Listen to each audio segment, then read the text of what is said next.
That's like not your.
Hello, everybody.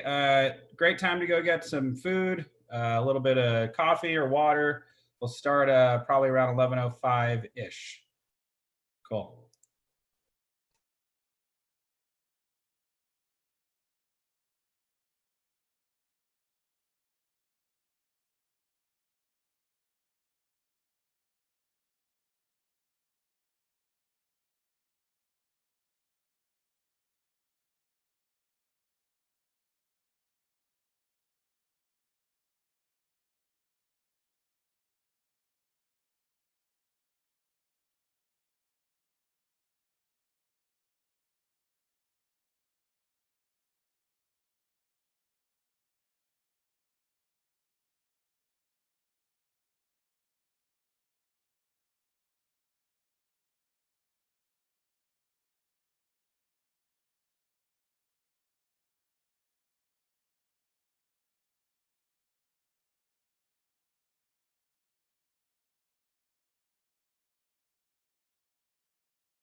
Alrighty. How's everybody doing? How are you, Jared? Good, good. Good morning, Jared. Everybody have water, coffee, all that fun stuff. All right, if you don't, perfect, no worries. Okay, so how was everybody's day or couple days since we spoke since Monday? Good. Good. Anything exciting that happened that anybody wants to share with the group? New listing, new buyers, before we go into our numbers? Not yet. I got Alrighty, assigned no. to a new mentor. I'm gonna meet her tomorrow. So You I'm got a new excited. mentor. Yeah. Nice. My Good, good. first- Mentor's good. So tomorrow is my meeting with her. Nice. Well, congratulations. That I'm sure that will be a fruitful relationship and will help propel you into real estate excellence. Alrighty. So, as everybody knows, if you're new, what we're doing right now is we're reporting our numbers. I like to keep everybody accountable, make sure we're doing our daily 10-4. And Adam, could you remind us what our daily 10-4 is? Yes, for sure. I wrote them Right, I down. forget it sometimes too. So review 10 properties a week. Write 10 notes every day to your clients or people you met. Add 10 new contacts to your database and make 10 contacts on a daily basis, like a two-way Oh. conversation about real estate. You save the best for last, making 10 contacts every single day and adding them into our database. So for anybody who's listening in or just joining, the daily 10-4 is talking to at least 10 people a day about real estate, some way, somehow. The second one is adding 10 contacts per day into our database, whether it be Command, preferably, obviously, or another CRM system that you use. I always say the best CRM is the one that you use. So that's the first two. Then it's also going to be writing 10 notes because most people don't do letters anymore. I'm okay with emails, text messages, whatever. And usually it's a thank you for somebody you had a conversation with the day prior. I cold call some person or I called somebody from my sphere. I got their address and I write a little handwritten note and I send it in the mail, or I write them an email just saying, hey, thank you so much for that conversation. I love when we talked about the Dodgers winning the World Series. Awesome stuff. Great convo. Hope to talk to you again soon. And the purpose for that is to keep engaged with our clients, our potential clients, and our sphere. And then the last one Adam said was previewing 10 homes a week. And now, granted, there's no open houses. So, unless you have a buyer, it might be a little bit difficult to see things in person. But what you can do is you can go online and go ahead and look at houses virtually and just kind of keep in touch with what's happening in your particular market. Okay, so moving forward, Adam, you're up first. And everybody, just so you know, if you can see can everybody see the spreadsheet right now? Yes. Perfect. Okay, so Adam, what everybody I'm going to do is I'm going to go down the list, name by name by name by name. If you see yourself coming up, don't worry, I'll get to you. I'm just going to go down the list how I have it. So, Adam, how about you? How many calls did you make, and how many did you contact? I did 12 and 3, actually same number. But again, I'm gonna start cold calling this week or maybe next week. So this number should like triple up starting next week. These conversations are with people around me. Like I went to the chiropractor the other day, to the physiotherapist, and I was talking to people there. I met like a nice lady. And we had a like half an hour conversation about real estate, so it was interesting. Nice. Yeah, this is my week, or actually my 2 days, last 2 days. And was that at the chiropractor's office? Yeah, but she's a patient also, just like me. We were at the end of the session, they put ice on because I had an accident a month ago, mountain biking, and I tore my ligaments. So I'm doing physiotherapy now. But yeah, I'm using like this. Also, the physiotherapist by himself. I don't know if we have a like a referral program that we can. Because I told him if we have a referral program, I'll be back here for you with you, have a meeting with you. So because you meet a lot of people, and if anybody is interested in this, like any Well, you patient mean is interested, give them, like, for example, sorry to interrupt, you mean give them like a little incentive to give you clients? yeah. So you can technically, so okay, there's a little gray area there. So nobody, if you don't have a license, you're technically not allowed to get a commission. What you can do is get a referral fee, Okay.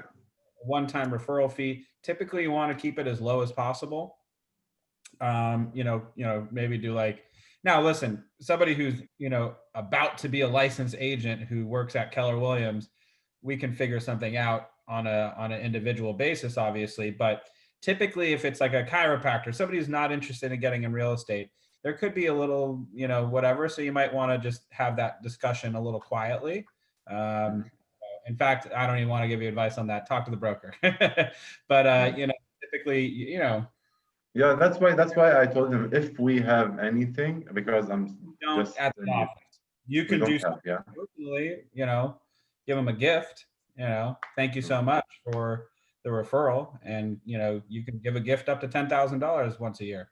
So I think it's around that, might be a little bit less, but you can definitely do something. But technically, no, we don't have a referral program for non-licensed agents at our office, unfortunately. Thank you for the information. Good to know. I don't want to get you in trouble, No. especially. That was like one of my questions when I started with a mentor, because Talk to your mentor. Your mentor will give you better info. Okay, moving on. Thank you so much, Adam. Randy, are you on? I'm here. What is up? Hi, how are you? I'm great. I am Still trying to wake up from this morning, but even though I've been up, yeah. are you starting from, I'm sorry, what did you say? I'm with you right there. I'm chugging some caffeine right now. I have my breakfast right over here. I'm gonna be eating while I'm talking to y'all today because I'm hungry. No problem.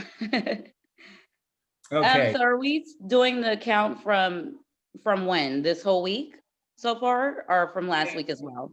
So I think you missed the last class. So for you, I did. it would be last Wednesday. From last Wednesday? The Wednesday before this one. Okay, so 20 calls a day since then. And then I've been seeing a couple people as well. 20 calls a day since Wednesday is 20. Actually, not just 20 calls a day, but actually going out on farming as well, passing out my business cards and meeting a few people. Atta girl. So it's either 140 or it's a little bit more. What do you want to? About 170. Boom. I love it. 170. And how many times did you have a two-way conversation out of that 170? Guesstimate. About 140. I like it. Killing it. Anything come from those conversations? Any buyers, sellers, investors, blah, blah, blah, blah. Yeah, actually, we're working with, I'm working with actually a property now, and then we have a developer coming on tomorrow, actually. So, and then I did a cold call, and I met a lady that's selling a condo, and I met her in person, and I decided to bring my daughter, which was a bad idea. Oh. For the first time. And she was screaming. I brought the contract. The lady seemed like she was ready to sign. And it was for about 400,000 per condo, 2-bedroom, 2-bathroom. And I was going to tell her just to raise it up just a little to like 440. But my daughter was screaming so bad. I told her that, we'll have to follow up. So yeah, we're still in contact as well. And I think there's about 2 more I just can't think of right now because we're just talking right now and I don't have my notes. Right. But yeah, so far so good. Nice. How'd it go, Randy? Yeah, and listen, I once brought my dog, which is very different from a child, obviously, but he acts like a little kid sometimes. They do. when I'm not giving my dog too much attention, he starts barking and yapping, and he's Yeah, really that's what it was with her. Like she wanted so much attention, and I was only there for 5 minutes, 8 minutes at the most, max. She's blasting the music up. She's saying, "I want to see my grandma." It was just a mess. But the lady understood. She was a really sweet lady. oh, well, good. Well, I'm sure you already have. I'd follow up with her today and just be like, hey, let's pick up where we left off. Are you ready to sign? But I'm sure you've already done that or will already do that. Very good, Randy. Awesome. Thank you. Mazel tov. Okay, Michael. Been just studying for the test. I did call 6 of my friends, but just to tell them that I'm getting into the business soon, and we just caught up on some stuff, and that's just calling. And then in my going out and about walking my dog, a few long walks a day, I speak to everyone that I pass by, which are people that I've known, but they don't know what I do, basically, even though they've seen me around. But just planting the seeds. Beautiful. So how many in total do you think? Since Monday?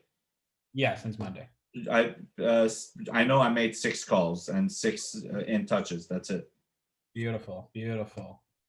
Boy, Michael is very, very actionable, y'all. He's got some good deals in the cooker. With your help, thank you, Jared. Come on. Okay, thank you very much. Emery or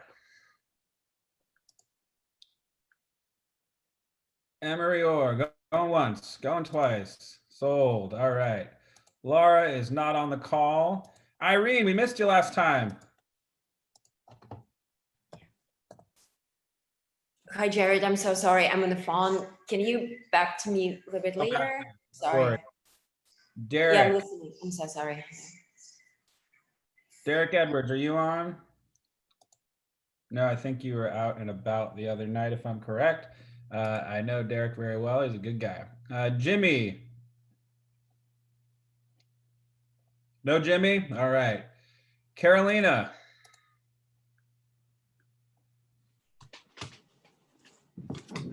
No, Carolina. Okay. All right.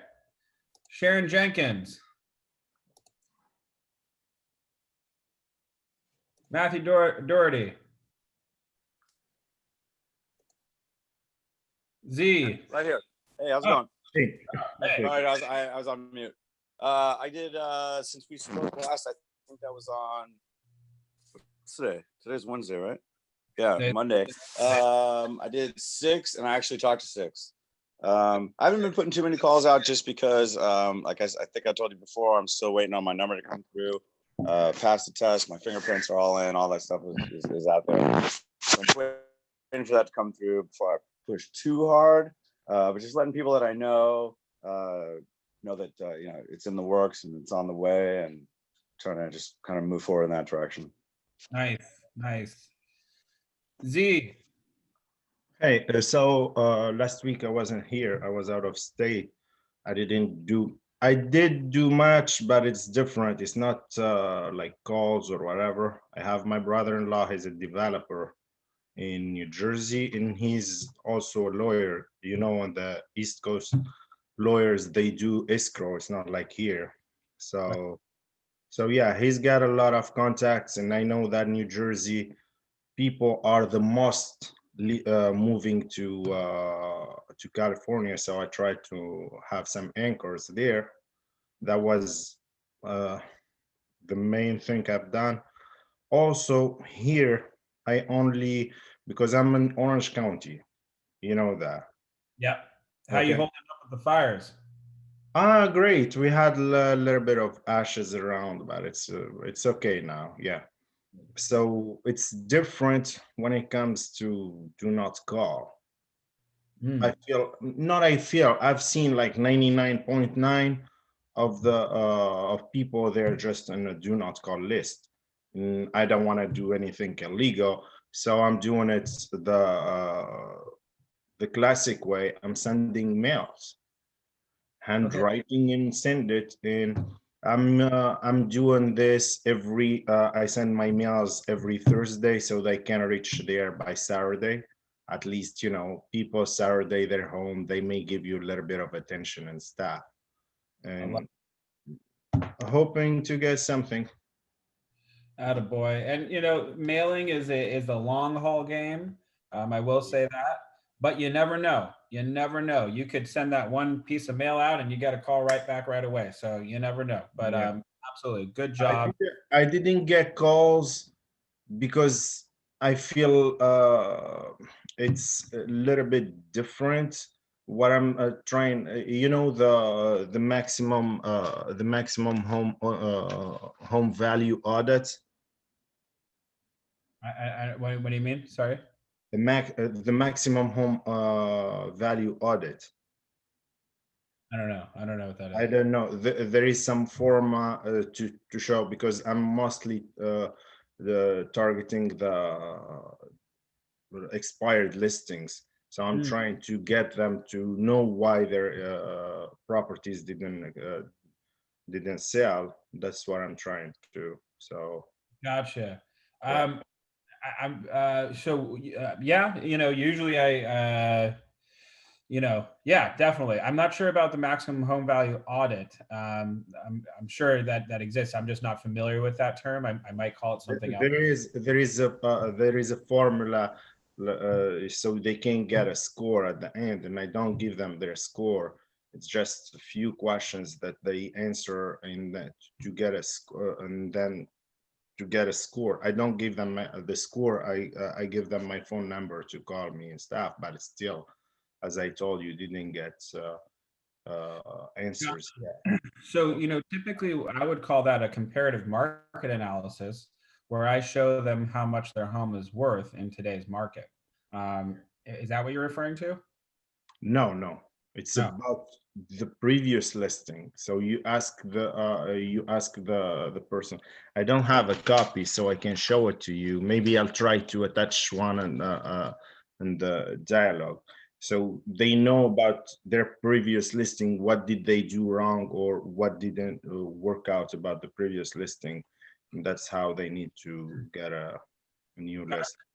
I like it. I like it. Yeah, Sounds good. so technically, I don't know. I've sent a couple of hundreds of mails, not couple of hundreds. I can tell you maybe about past 100 envelope just last week.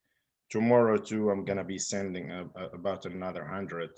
That's my my target, you know, 100 mail a week.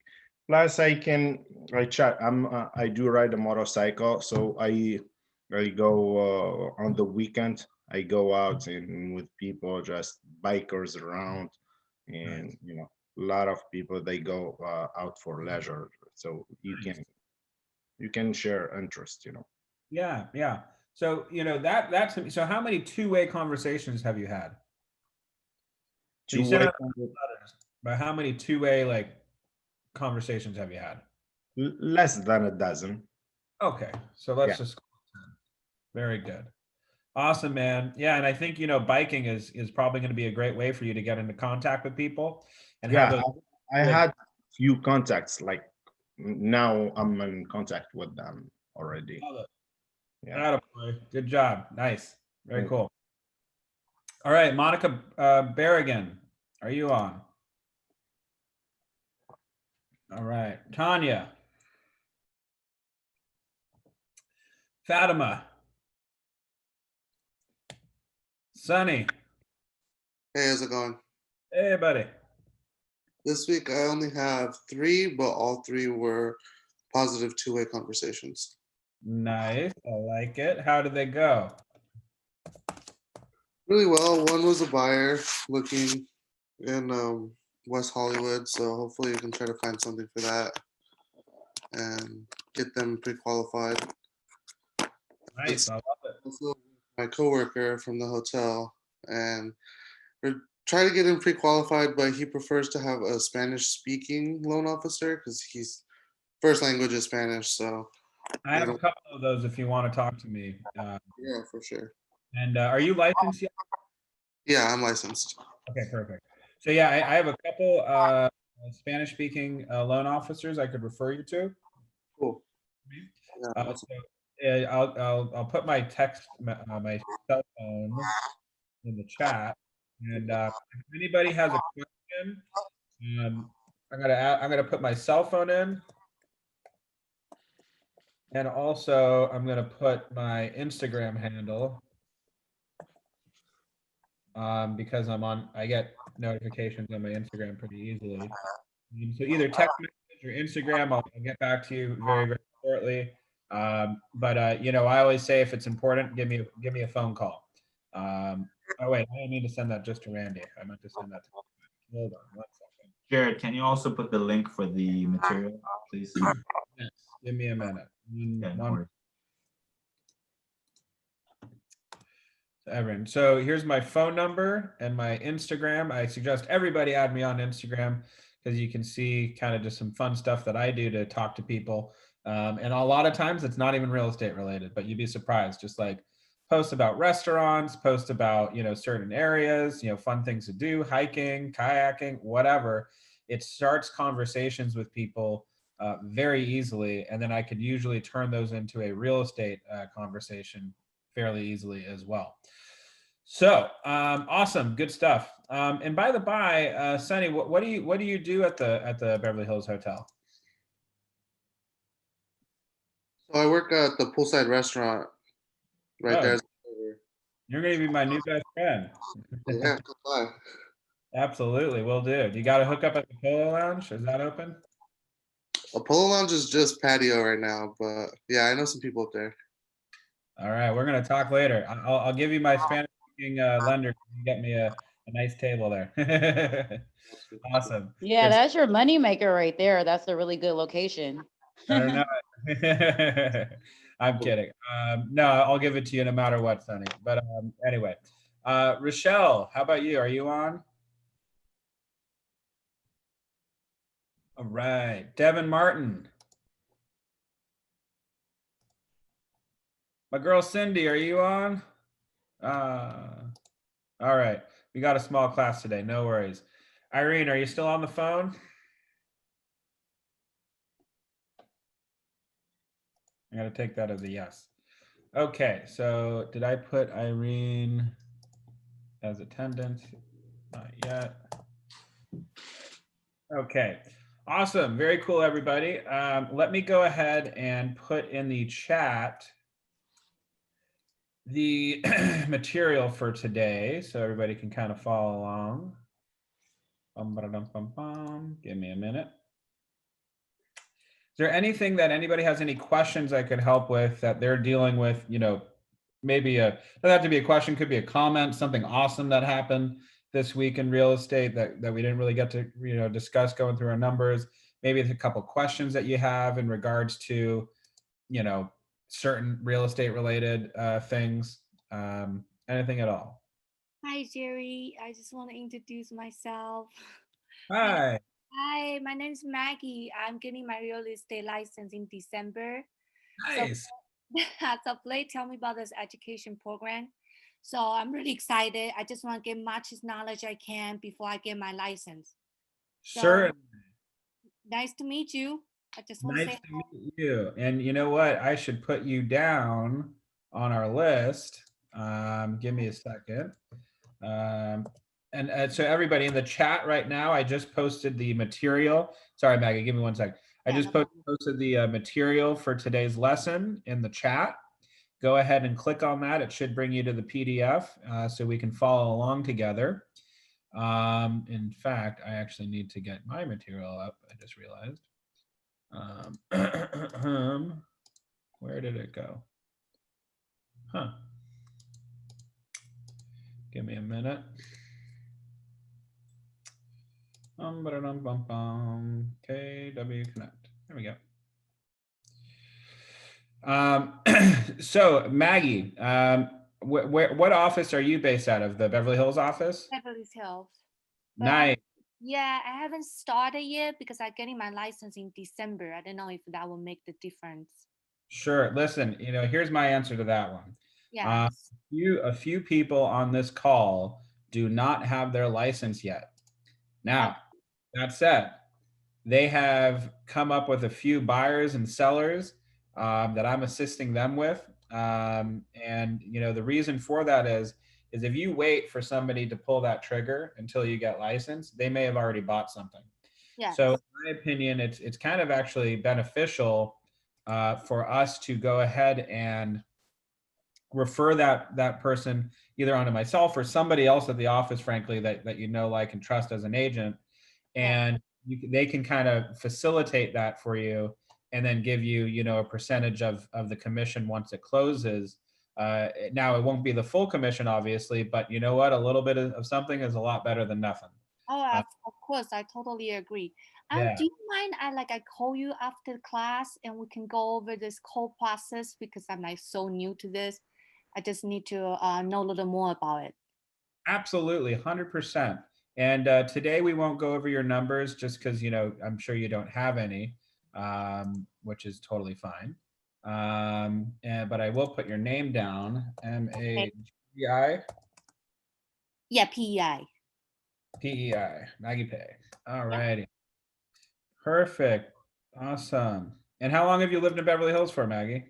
You know, I moved from New York. I in Beverly Hills probably get almost a year now, so I kind of new.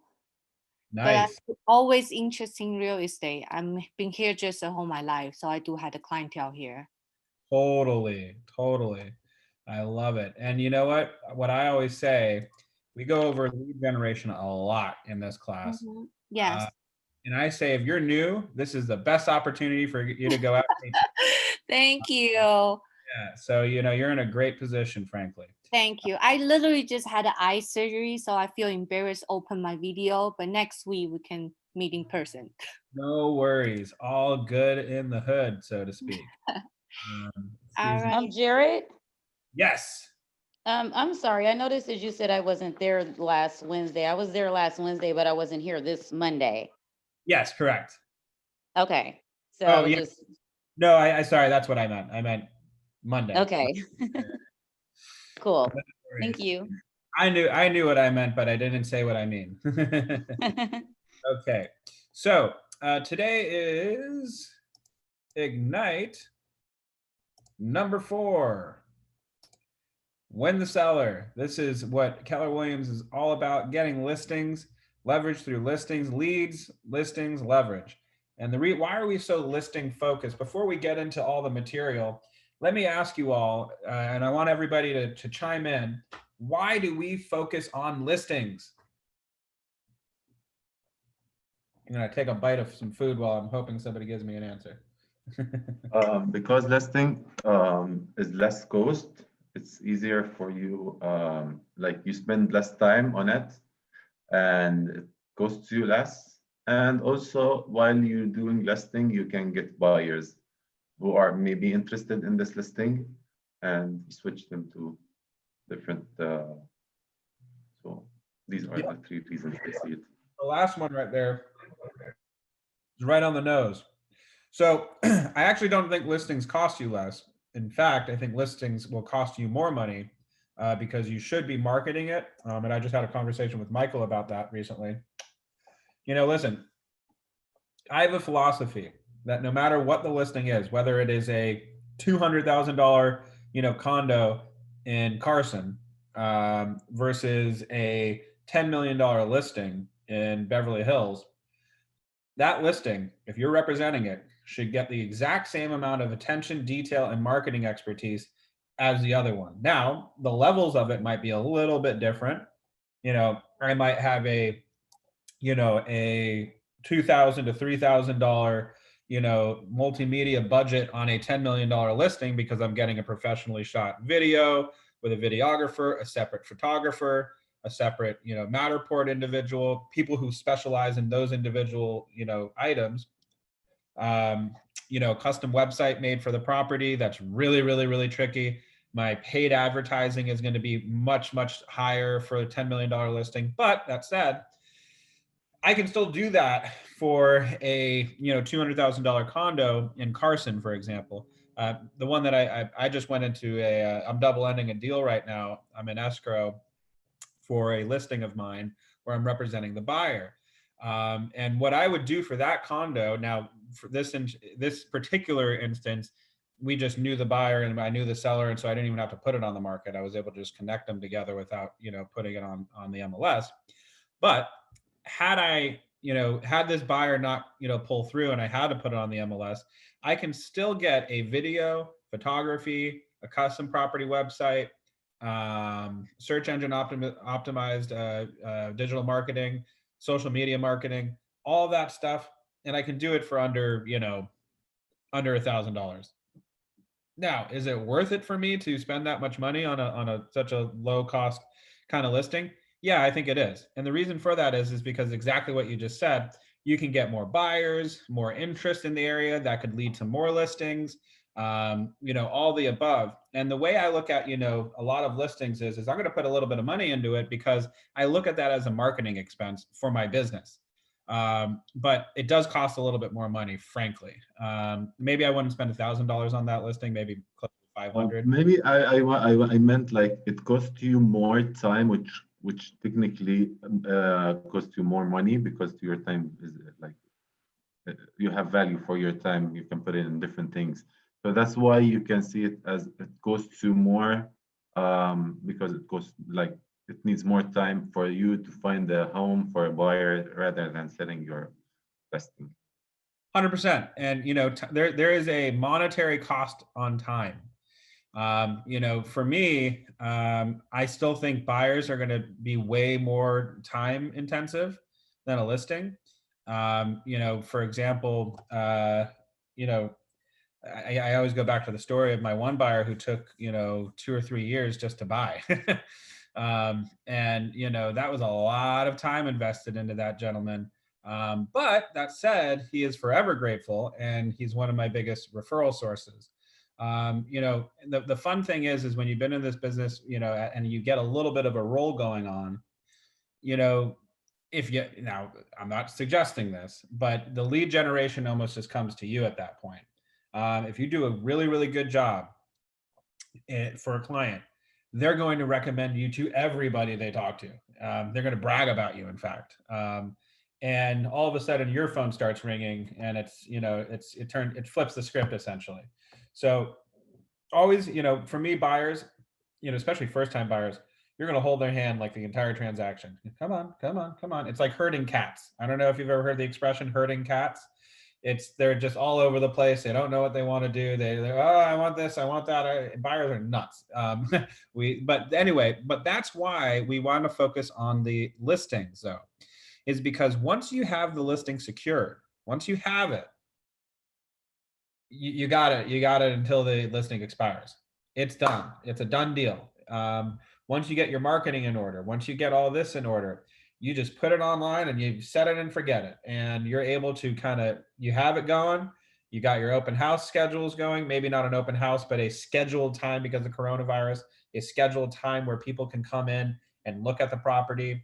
That from Monday until Saturday from 2 to 5, you don't have to be at that listing.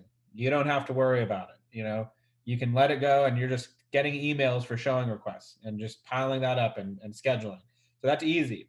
Now with a buyer, however, during that Monday through Saturday, you're looking for properties for them to look at. So it allows you to kind of expand on your business while you still know that you have something in the cooker. So in my opinion, listings, one, are a little bit less time intensive. Two, they are a huge lead generation source.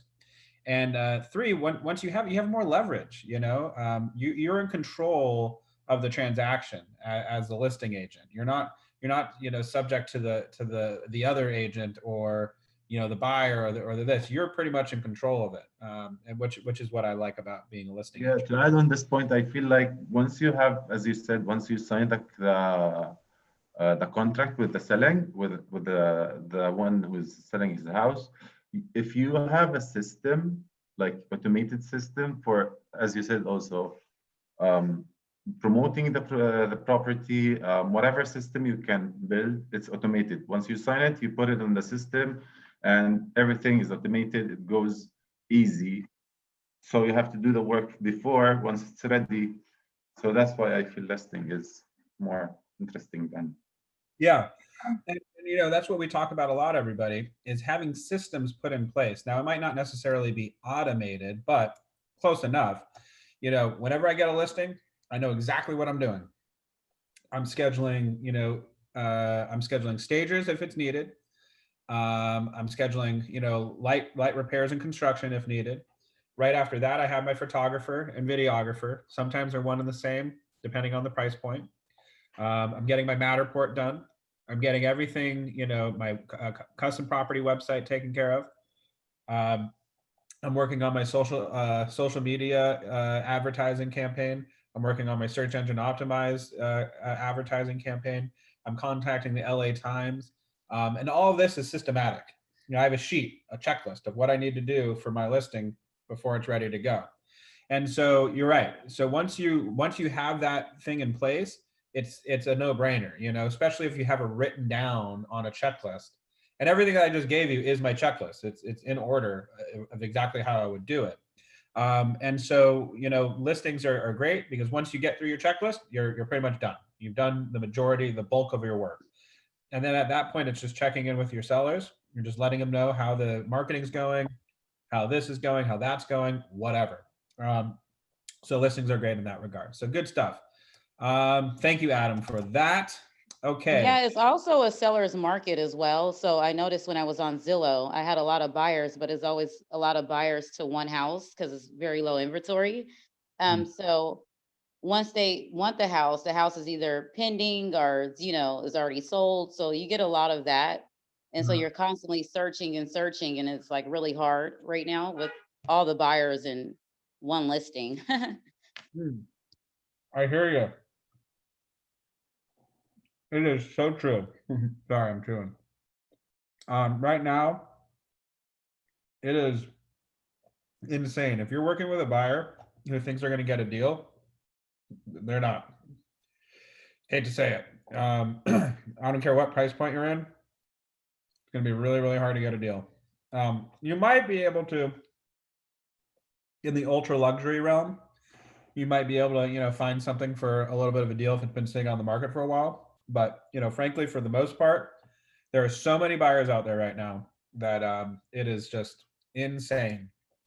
People are just grabbing stuff, especially because of this election coming up. There's a lot of different tax incentives for people right now. If you're somebody of considerable wealth, spend it or lose it. You really got to make some moves. Now, if Biden wins, who by the by, I'm for Biden, frankly. I don't like talking about politics, but just for example, if Biden wins, there's going to be a huge tax difference in the coming years.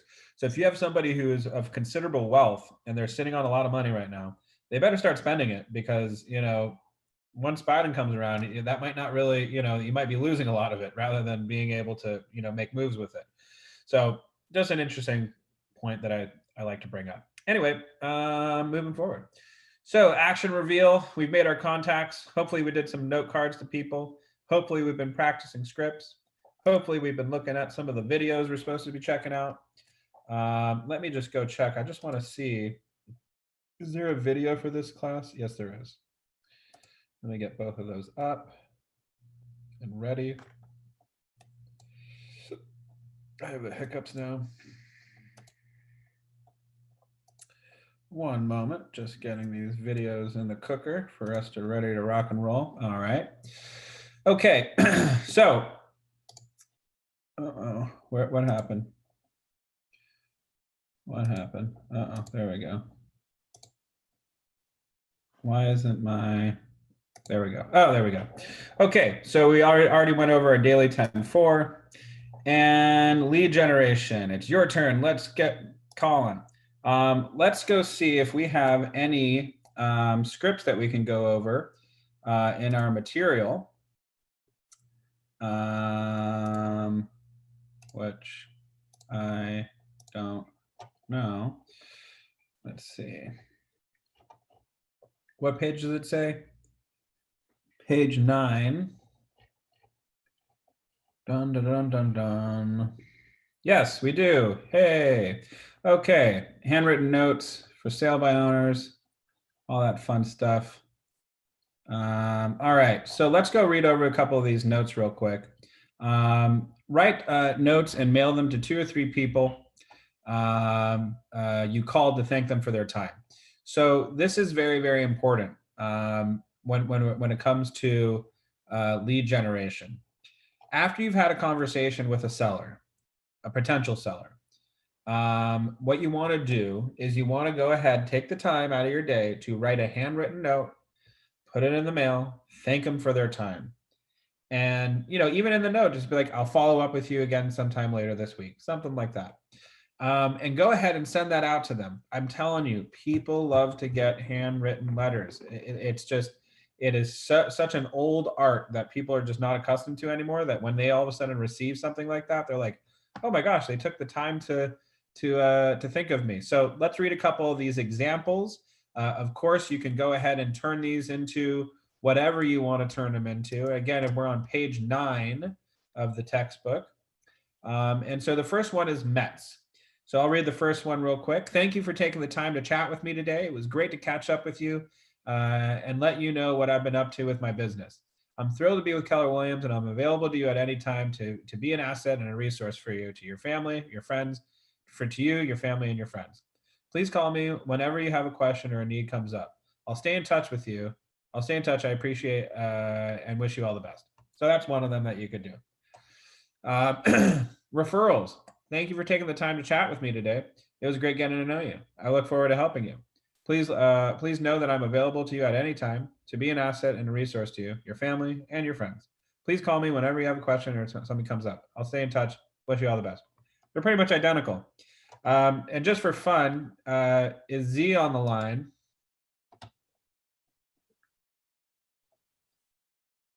Where you at, Z? Yeah, I'm here. Is I'm that- here. I hear you. I hear. There you go. Hey, do you have the text open? No, I don't actually. Ah, what a shame. If you go into the chat, you might be able to find it. But I'll read this one. I just thought this would be a good one for you. I For heard sale- about the referral. Yeah, no, not the referral. The for sale by owner. I was going to have you read that one because it sounds like you go for expireds, and for sale by owner is kind of close to that. But I'll read it. It's all good. Okay. For sale by owner. Thank you for taking the time to chat with me today. It was great getting to know you and your property, and I look forward to helping you any way that I can. Please know that I'm available to you at any time to be an asset and a resource to you. Please call me whenever you have a question or a need comes up. If you don't mind, I'll stay in touch with you if I can be of assistance. I wish you all the best. So the main point is all of these are pretty similar to each other. They're just tweaked slightly different for the circumstance. Whether you've met somebody, you got a referral, or if it's a for sale by owner, you know, you just tweak it just a little bit. But these are good ways to get something canned and ready to go. In fact, if you really want to, you could even probably pre-print a couple postcards with this already written on it if you really wanted to be super lazy and just sign it. But I recommend writing it out and sending it in the mail. Usually I get a call back whenever I send a handwritten note. Just, I don't know, just people seem to like it a lot more. Yeah. Okay. So moving on to page 11 of Win the Seller, Get Your Head in the Game. If I could have, let's see, who's Michael, could you read page 11, Get Your Head in the Game? You there, Michael? I forgot. I was reading it, but I was muted. I apologize. Okay. Get your head in the game. Let's review where we are in the selling process. So far, we have worked on capturing contacts, connecting with them, and then closed by asking for business and referrals. All the while, we have cultivated the relationship by adding our contacts to marketing campaigns. Now it is time to work with sellers. The pre-listing packet and the listing presentation are the 1-2 punch that provides sellers with the information they need about the selling process and how your services benefit them. The two complement each other and set you up for a win-win listing presentation that leads to a signed agreement to get their property sold. Do you want me to continue? Yeah.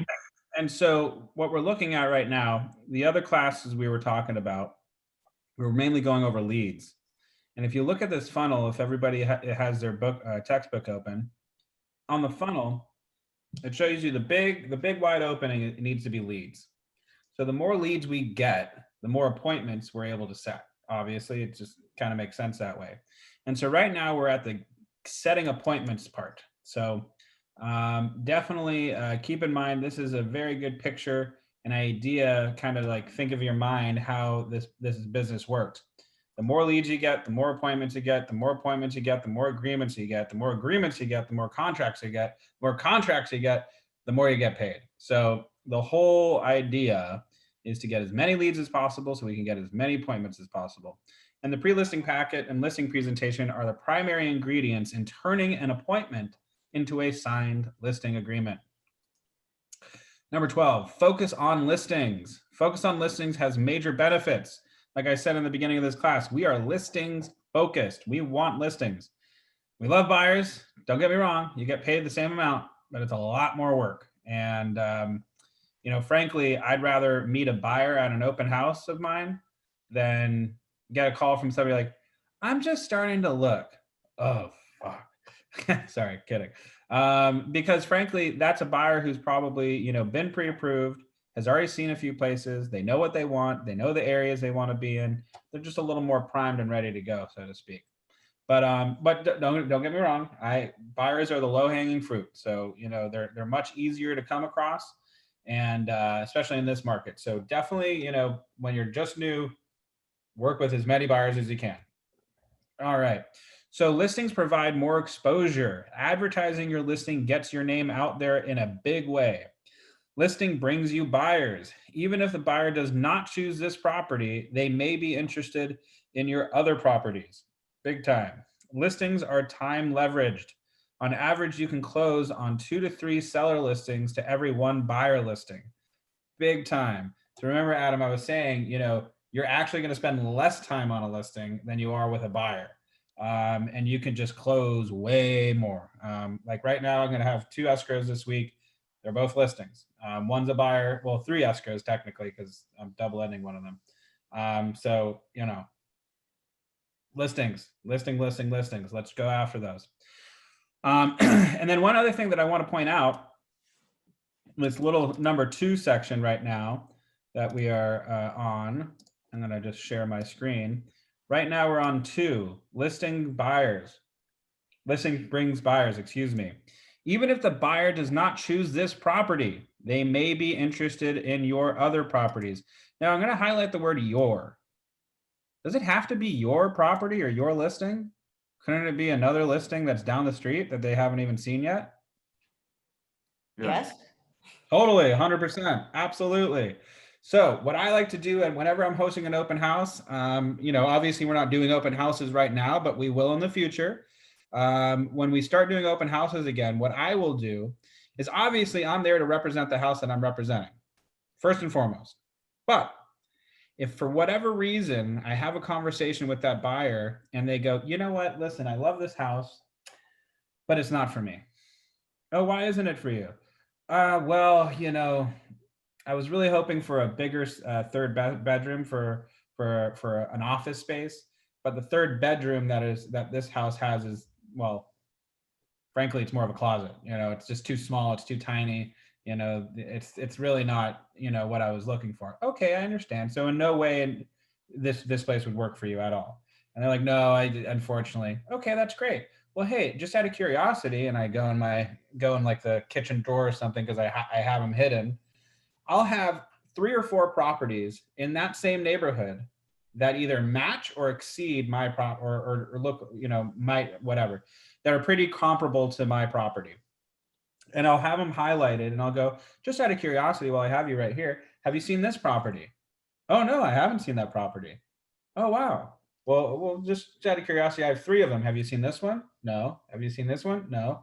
Oh, so there's 3 properties actually in the neighborhood you want, in the price range you want, and the same specifications that you want. Would you like me to set up a couple of showings for you? Maybe we can go see them after the showing today. Oh, wow. Yeah, I mean, I guess. Well, great. Are you working with an agent? Well, I mean, I am, but I don't have anything signed with him. Perfect. Sounds great. Well, unfortunately, your agent didn't send you these properties, but obviously they look like they might work. I'd love to show them to you, especially if you have some time. Do you have some time today, or maybe tomorrow would work? And then right there on the spot, I'll set the appointment, I'll schedule it, we'll exchange contact information, and now I just gained another buyer. And in fact, I look better in front of them than the agent that they were working with previously. So it's a little trick of the trade that I've used frankly a lot. So anyway, just an idea. So it doesn't have to be your listing. It could be another agent's listing. Get the buyer, get the contact, get the money. All righty. So moving forward, we are going to go to the video for today's class. And I think I have it up over here, but I don't know. Sorry, give me a second. Develop your listing skills. There we go. Okay. Let me move this over here. Boom.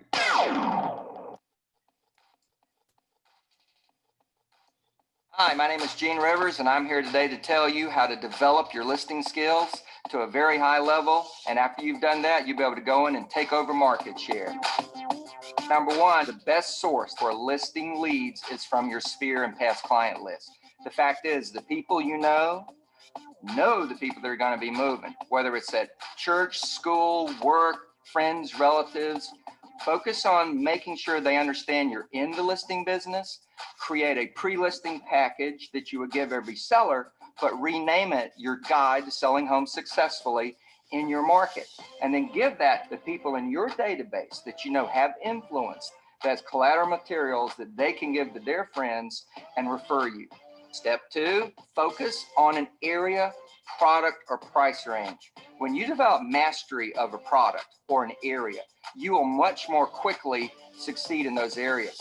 And in that area or in that product or price range, focus on the FSBOs in that area, the expireds in that area, door knock in that area, geographic farm in that area, and I'm talking a fairly tight area, so that the people in that area will really identify with you as someone who can help them sell property for top dollar with low hassle in a short amount of time. Now we're at number three. Everyone today that's looking at hiring an agent, whether it's a referral, even a past client, or a stranger who's gotten your name somehow, they're going to check you out on the web. So you need to make sure that your website is competent, that you've got basic, powerful content in there, and specifically that on the landing page, the very opening page, there is a direct offering to a seller. Find out what your home is worth, get a guide to selling your home. But if you don't do that, you're going to miss opportunities, because people will get your name, check your website out and go, I don't think so. I've seen a lot better sites. Fix your website with a database that you are working on a consistent basis, and with a tight focus. You build your reputation. If you're visible, you will find you will take over more and more listings, and in a very short amount of time, in 12 to 24 months, you will own that market. That's how you take market share. First of all, anybody with a Southern accent, I'm sold. All right, sounds good. I don't know why, it just kind of does it for me. But what he was saying was absolutely true. Get your market share. And this is just like a textbook, example of a really high performing agent and how they get their market share going. Now, good thing about Keller Williams is once you join, you're gonna get a custom website already made for you that has been tried and tested on a bunch of different research groups to basically find the website that gets people to stay on it as long as possible. So it's already made for you. Yes, it's going to look pretty similar to every single Keller Williams agent, but frankly, what they really care about is exactly what he said. Find out how much your home is worth, guide to selling, and a IDX search tool. And they all have that. Now, if yours does not have that from the get-go, you can add it fairly easily in Command and do it that way. And essentially, it's just a lead form that they fill it out and you contact them. So definitely have that. So the website, again, when everybody's like, I need to make sure my card's good. I need to make sure my website's good. Don't worry. That's why you're at Keller Williams. We made it for you already. Your website looks great. Now you might want to fix it up a little bit, add a couple, personal touches, of course, but for the most part, we have good websites and we're ready to rock and roll. The other important thing that this gentleman was mentioning is circle prospecting, the geographic farm. When you get a listing, this goes out to Z, you're going to go ahead and mail the entire neighborhood about the listing. And why do you want to do that? Aside from trying to make yourself look like the listing agent of the area, why do you want to contact all the neighbors in an area about the listing? I don't know. I don't have the answer. No worries. Anybody else? So they can Well, tell you other want them to people? know that homes are selling in their area, and if they are, they might be interested, this might be a prime opportunity for them to list their home. Absolutely. That's definitely one of the reasons. Is there a statistic about people moving to certain neighborhoods? So I think it's about 80% of people who move to a neighborhood know somebody who lives in that neighborhood. So if all of a sudden we're contacting every single person in that neighborhood talking about, hey, we got a new listing, do you think they might know somebody who might be interested in that listing? 100%. So that's another reason why we want to reach out to the geographic area around a listing. Let's call it 1 square mile, even a quarter mile is good enough. And the reason for that is because there's a huge, now I might be a little bit off on the 80% part, but it's thereof. There's a huge percentage of people who move to a specific area because they know people who live there. And that's why they want to move there. They love it because my friend's kids go to Roscommare Elementary School, and it's one of the best public schools for elementary school. My friend's kids go to John Thomas Dye, and I want my kids to go there too. My, Buckley is an amazing, this Harvard Westlake is whatever. All of these things, especially for parents, they want to move to those neighborhoods because they know somebody who's already living there, or their school system's over there, or whatever. So Sure. keep that in mind. Yeah, there is one thing. One time I talked with Ed Bonilla, the broker of record for Keller Williams Newport Estate.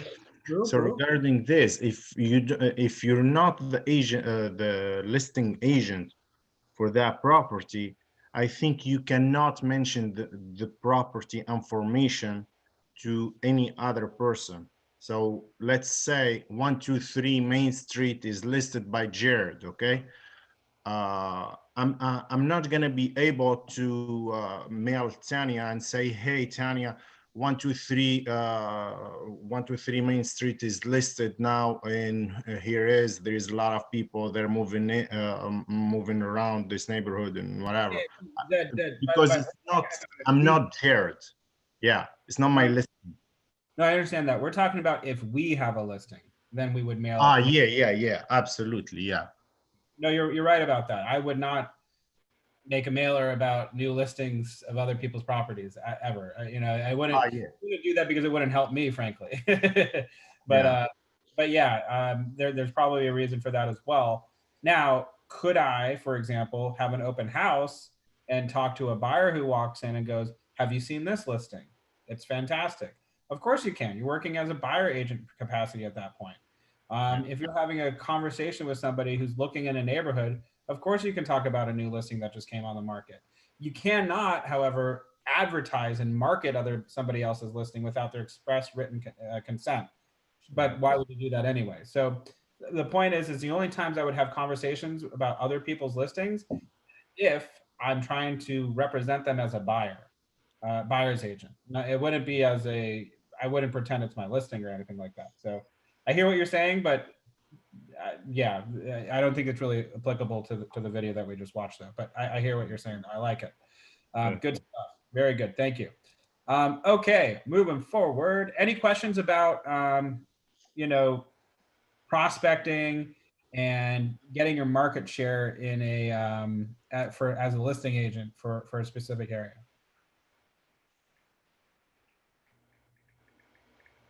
All right, sounds good. We're just gonna be rock stars. Okay, make it happen, working with sellers. It's time for your hard work and lead generation to pay off. Time to win the listing agreement. You have 2 tools and an informative pre-listing packet and a high-impact listing presentation.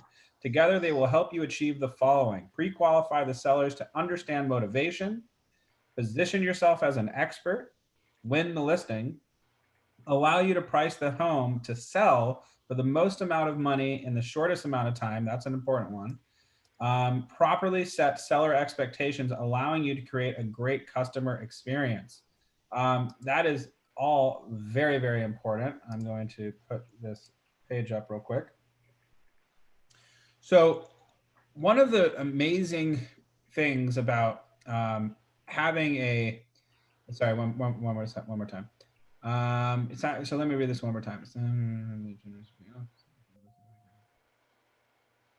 Okay, perfect. Okay, so what I wanted to touch upon was having a good pre-listing packet and frankly, you know, having a name in an area. Let's say you've had listings in that location before.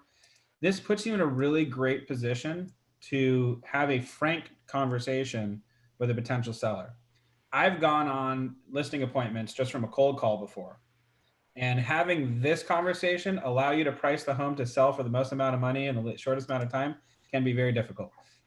When you're just coming off of a cold call and you're just sitting in somebody's living room and they're like, well, I think it's worth 2.5 million. And you're like, well, it's actually worth 2.2, but whatever. What do I know?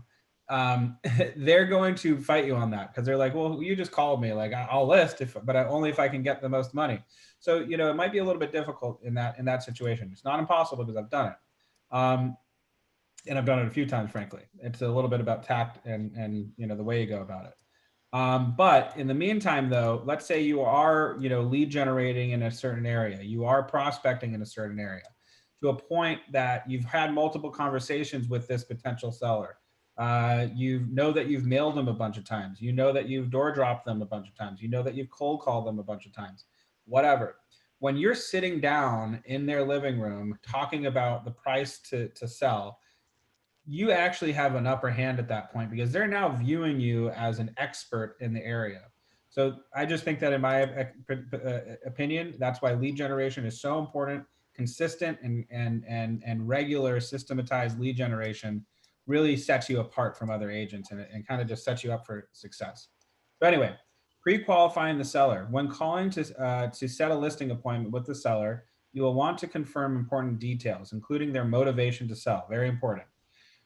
Pre-qualifying the seller will help you prepare for the listing appointment and gives you the insight into the mindset of the seller. Also extremely important. It also helps you to avoid wasting your time on those who aren't really truly serious about selling their property. For example, I want to sell for 2.5. Well, it's worth 2.2. Okay, I'm not gonna waste time on that guy or girl. The pre-qualifying process is a conversation with the goal to get to know the seller better. Use scripts and questions on the next page as a guide for the conversation. Love it. Let's do some scripts. Okay. So we're on page 14. Obviously, you can see it on my screen right now. But if you can go to page 14 as well and maybe kind of follow along. Sellers' names. So for example, when you're talking to somebody on the phone, you're setting up the appointment. If you have this printed out and ready to go, ooh, that makes your life so much easier.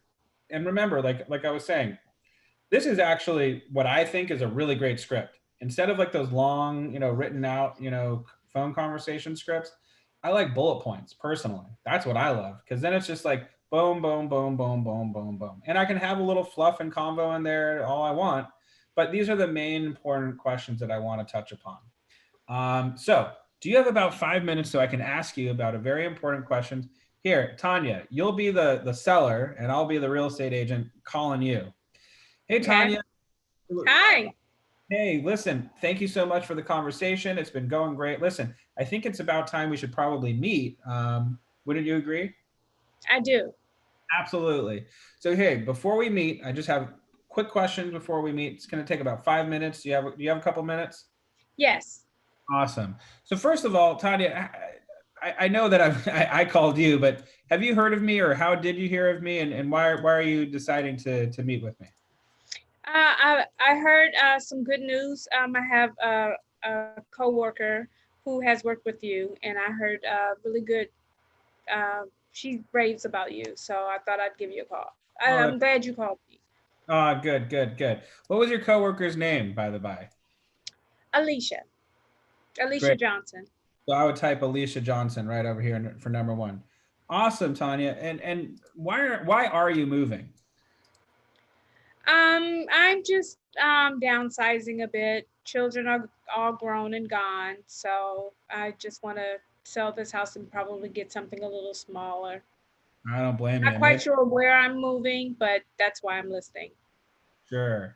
And maybe even put a little bit of money in your pocket while we're at it. Yeah. Perfect. Nice. I love it. So what's motivating you to move there? Just downsizing and moving into a location that has like stores more essentially around it instead of in the suburbs. Gotcha. That makes sense. And so so frankly, you don't know exactly where you're going to move, but ideally, what would your ideal time frame be? Do you want to sell like in 2 weeks from now, or what's your motivation there?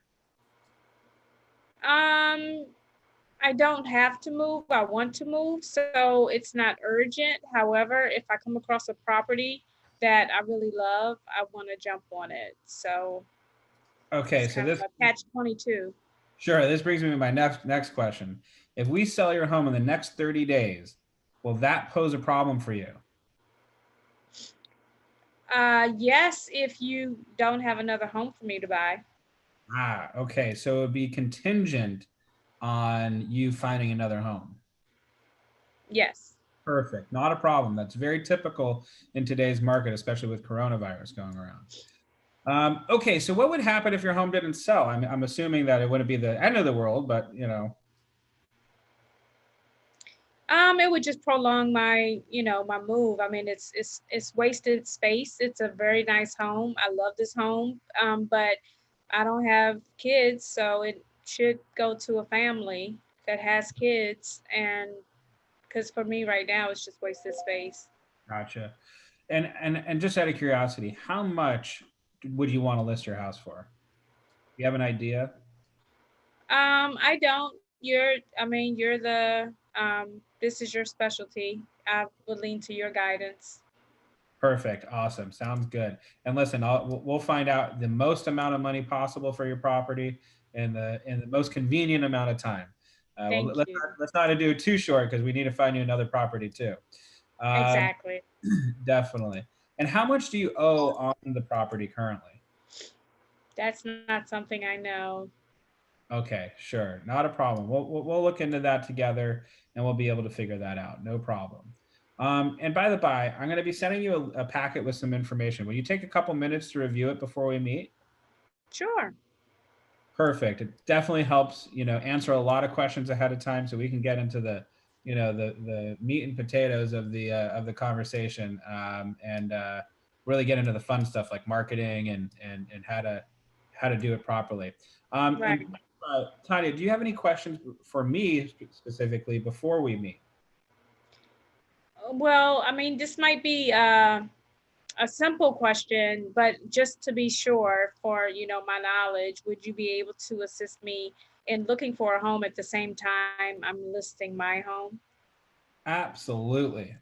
In fact, once we meet, what I'd like to do after we get the listing agreement signed, what I'd like to do is also sit down with you that same day and set up a search criteria for you on the MLS. So you and I can be shared on the same page, know exactly what comes up, exactly when it comes up, where it comes up, and be able to set appointments for you immediately and hopefully find the home that you're looking for.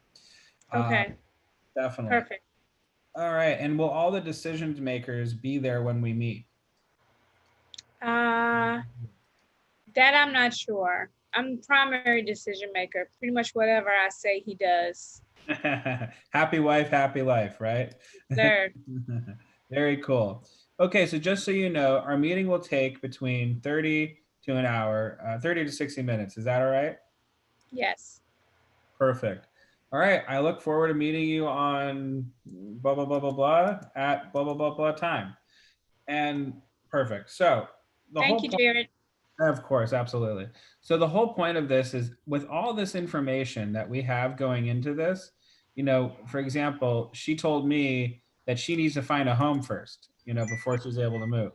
Now that also poses another issue. When she writes an offer on something, it might be contingent on the sale of her property. What does that say to other listing agents? Uh-oh, there might be an issue here. So what we'd like to do in that listing appointment coming up is also we're going to have to pre-qualify her as a buyer. Is she able to make a purchase without selling her current home? You know, is it going to be contingent? So for example, the sale of her house might be contingent on her finding another property, but the other property might not be contingent on her selling her house. Does that make sense, everyone? Like, so she might be able to finance it without selling her house. And then, you know, worry about the sale of her house, you know, later. She might be able to carry both properties is what I'm getting at. And don't assume that one, just because it's contingent on the sale of the house doesn't mean on finding another property doesn't mean it's contingent on the sale of the house. That might sound a little confusing, but stick with me there. All righty, very good. Thank you so much, Tanya. Any questions about the pre-qualification questions before we meet with them? Very cool. I suggest everybody print out page 14 because it's going to be useful. All righty, pre-listing packet.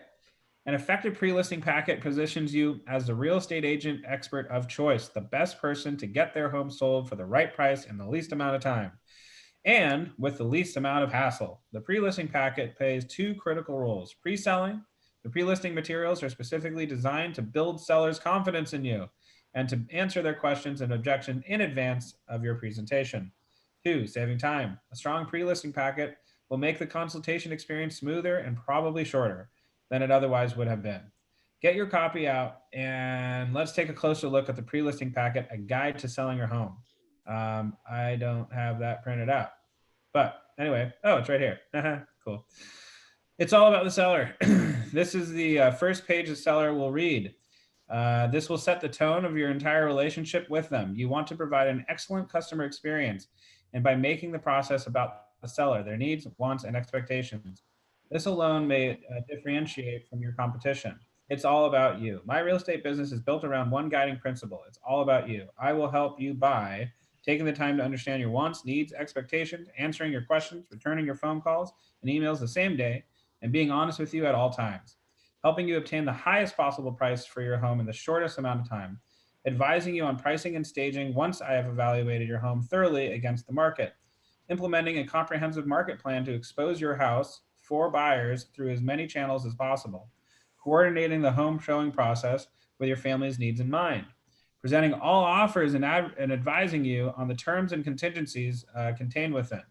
Negotiating on your behalf for the best offer. Scheduling according, anyway, you get the idea. It's a whole 10-point, thing of why I'm going to be taking care of you. So it's very, very good to kind of set that tone before you even meet.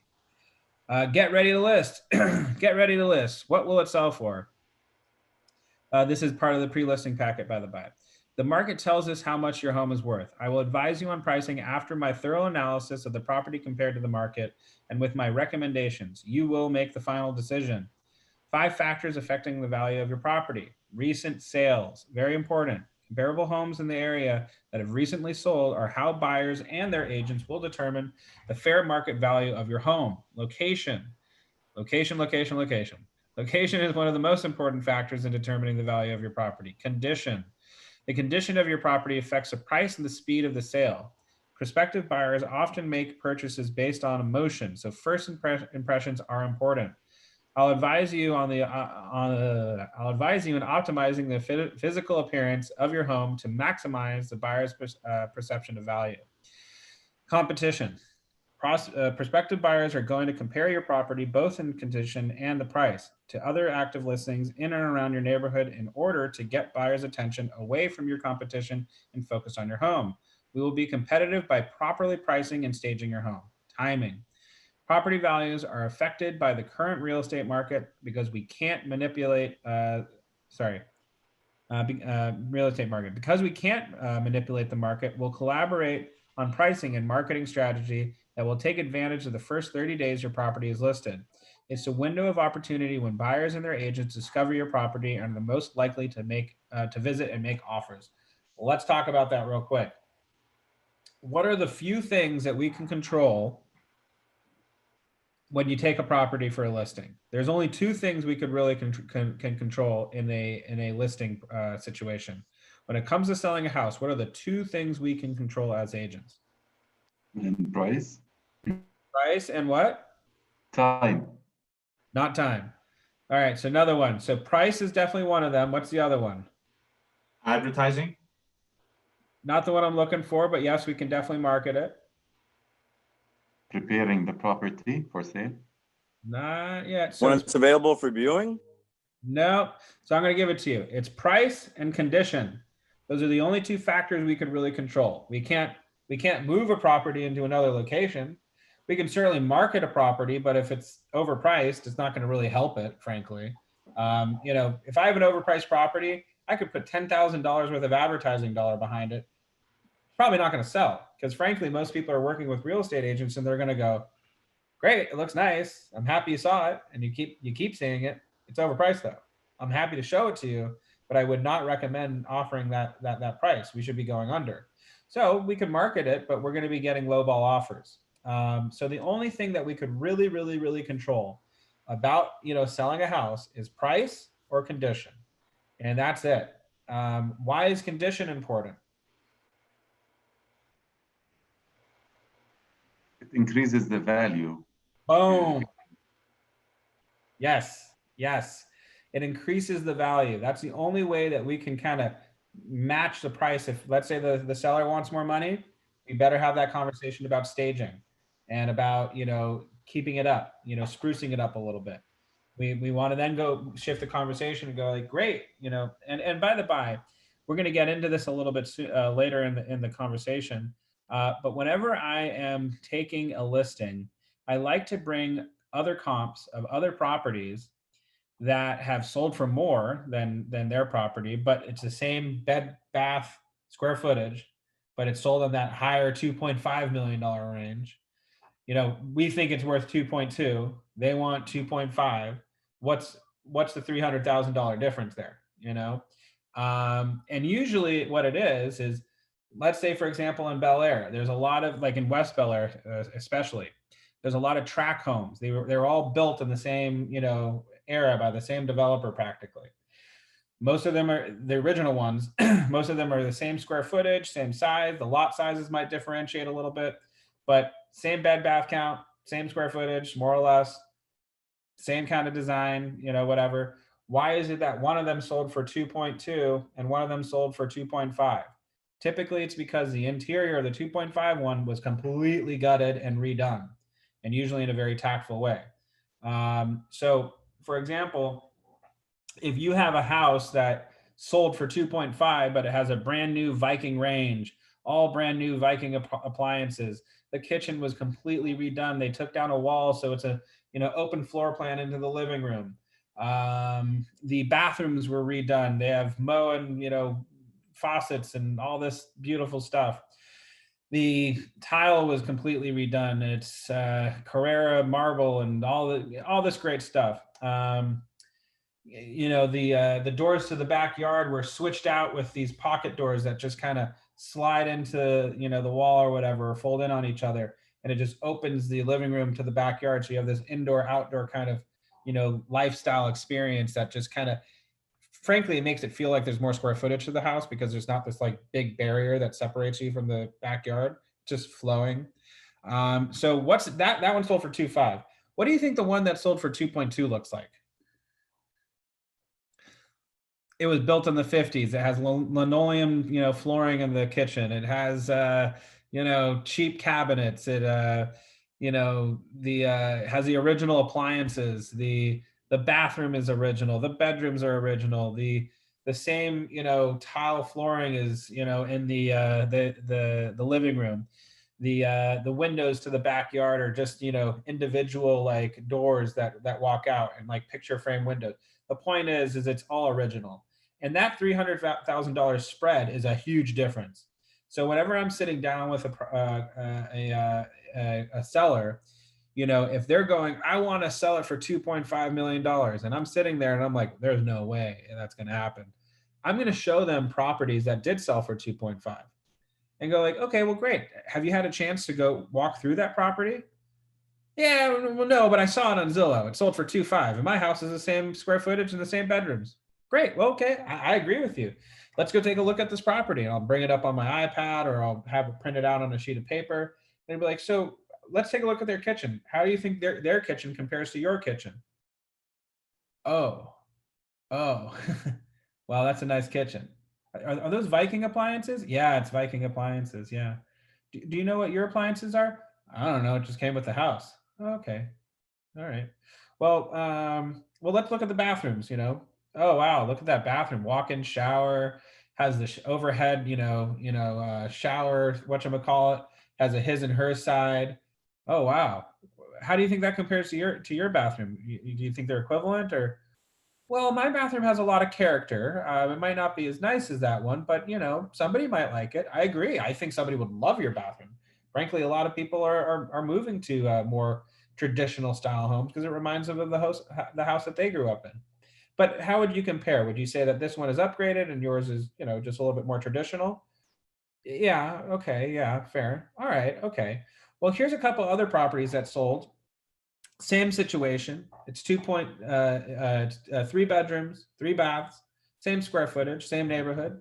And let's take a look at this. Oh, look at this kitchen. It looks pretty. It looks kind of like yours, right? Yeah. Oh my gosh, that's almost like the spitting image of my kitchen. Oh, the bathrooms look the same too. Oh, actually, Jared, did you know that these are all tract homes? I do know that, actually, Mr. and Mrs. Seller. Thank you for reminding me. Yeah. Actually, that's why this area is so popular. A lot of people know what to expect when they're looking at homes over here. But because of that, I just want to point out, though, that this home sold for $2.2 million. So you're still in the $2 million range, and it's still quite a bit of money. Can I ask you a question? What did you buy the house for? And then they go, oh, well, gosh, we bought it in 1960 for $100,000. Oh, wow, you bought it for $100,000, and now it's worth $2.2 million? Looks like you're going to make a lot of money, doesn't it? Oh, yeah, I guess so. And then all of a sudden that conversation went from, I want 2.5 to, I love that I'm going to get 2.2. So, keep that in mind, that price and condition are the only things that we can affect. So if somebody wants a higher price, but they have an original kind of, setup, you might want to have the conversation of, well, are you willing to put in a little bit of money to upgrade it? Are you willing to update the kitchen? Are you willing to update the bathrooms? Are you willing to do some staging? Are you willing to do whatever? Because if we look at the comps, you're either 2.2, maybe you can get 2.3, but that would take a lot of staging and a little bit of effort, a little bit of landscaping, a little bit of this, a little bit of that. So keep that in mind. Only thing we can control is price and condition. Okay, moving forward, I'm going to have somebody else read real quick. Let's see. Anybody want to raise their hand and volunteer themselves to read? I'm going to pick somebody. Is it page 18? Michael, what a guy. Page 18, yes. Okay, I'll do it. Get ready to sell. Price. This page of the pre-listing packet discusses pricing for the seller to understand the value of a well-priced home. To help the seller understand the pitfalls of underpricing, point out that although the graph may seem that the better pricing strategy is 15% below market value to get the most looks by the buyers, it may also detract buyers who wonder if anything is wrong with the house. To help them understand the downside of overpricing, explain how it could lead to buyers overlooking their home. Perfect. So, okay, if we look at the picture that's below, it says get ready to sell, price. And a couple of points that it points out. A well-priced home creates interest, attracts buyers, generates showings, and produces offers all very quickly. An underpriced home will attract buyers and may sell quickly, yet may detract buyers who wonder what's wrong with it, as well as be overlooked by buyers looking in a slightly higher price range. Now, an overpriced home will be evidenced by the lack of interest, few showings, no offers, a longer time on the market, and possibly price cuts, which look bad from the buyer's perspective. So if we look at this, priced at market value, that seems to be what they suggest as the best option. Now, in my opinion, I wouldn't want to go 15% below market value. I want to be around 5 to 10% below market value. And I think that in our market, a 5% difference below market value is sufficient. And the reason why is we're not in Nebraska or Wyoming, where you can get like a 5-bedroom house for like $200,000. We're in Los Angeles. You get a 2-bedroom apartment for $1 million, okay? Like condo for $1 million. So the point that I'm trying to make is if we did a 10%, underpriced, that's a big jump down low, and I don't want to go that far low. So really, depending on the price point, it may only be 2% under market value. It may only be 5% under market value. But the point is we want to be just a little bit below market value to get a bunch of interest in there and to get the place sold. And in my experience, if you're priced right at market value, it's good. That's where I think that Michael, like what you were saying before, marketing would come in play a lot. So if you're right down there at market value, market the living out of that property, because then you will get a lot of interest in it as long as it's priced appropriately. For example, I was going up against Ben Lee from Coldwell Banker, and I had like 300 people go to my open house, and I think only like 100 people went to his, mainly because I was watching and keeping track, because I'm OCD like that. Anyway, and plus it was only across the street, so it was pretty easy. But yeah, no, we had like a clicker, and it was funny. It was really funny, actually. I should have like videotaped it. It was actually pretty comical. But in any event, how did I do that? Search engine optimization, huge social media campaign. I knew the area very, very well, so I knew all the different businesses that surrounded it. So I kind of like tagged a lot of different businesses that a lot of people would like check out their Instagrams and stuff. And we just got so many people, so much interest, that I think we had like 12 different offers on the property in the first 2 weeks. And we were literally right there on the dime, literally. It was not, frankly, it was a little overpriced, to be honest. So you can market a property to get it sold if you do it very, very well, but I would rather rely on price and condition than anything else. Now, that said, what we also did for that property is we staged the living heck out of it. We did a lot of, under $10,000, but we did staging. We repainted the entire house. We repainted the trim of the house. But if I have to be completely honest with you, there was termite damage. There was no seismic retrofitting for earthquakes. There was cloth wiring for the electrical, which was a fire hazard. There was an open gas furnace, which is also a fire hazard. It was original plumbing from God knows, from 1930, practically. I think it was 1927. Anyway, the point is, though, the house was practically falling apart, but we still got top dollar for it. And that had a lot to do with staging and frankly, marketing. Now we staged it beautifully. It looked gorgeous. The house was like night and day. So, it can do a lot, but I wouldn't rely on it 100%. But in any event. Let me ask you a question. Knowing that it had all those flaws, did you, when you're advertising and stuff, or when people would see it, would you disclose that information up front? Because we didn't do it. So, okay, a lot of people like to talk about pre-inspections. I don't like doing pre-inspections because then I would have to disclose it.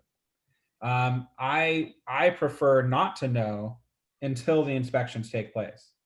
So for all we knew, it's a gorgeous, slight fixer. That's all we know. We're not privy to anything unless the seller discloses it to us. And so once we got into escrow, we did the seller disclosures, then we sent it over to the buyer. The buyer did their investigations. They came up, they told us there was all this stuff wrong with the property. We didn't know that ahead of time. In fact, the sellers didn't even know that ahead of time. They're like, off wiring. We've lived here for 20 years. Like, I don't know what kind of wiring is, you know what I mean? I see, yeah. So the point was, listen, if I have a home that was redone, that was recently built, then yeah, I would maybe do a pre-inspection and kind of go like, listen, we already have an inspection done on it.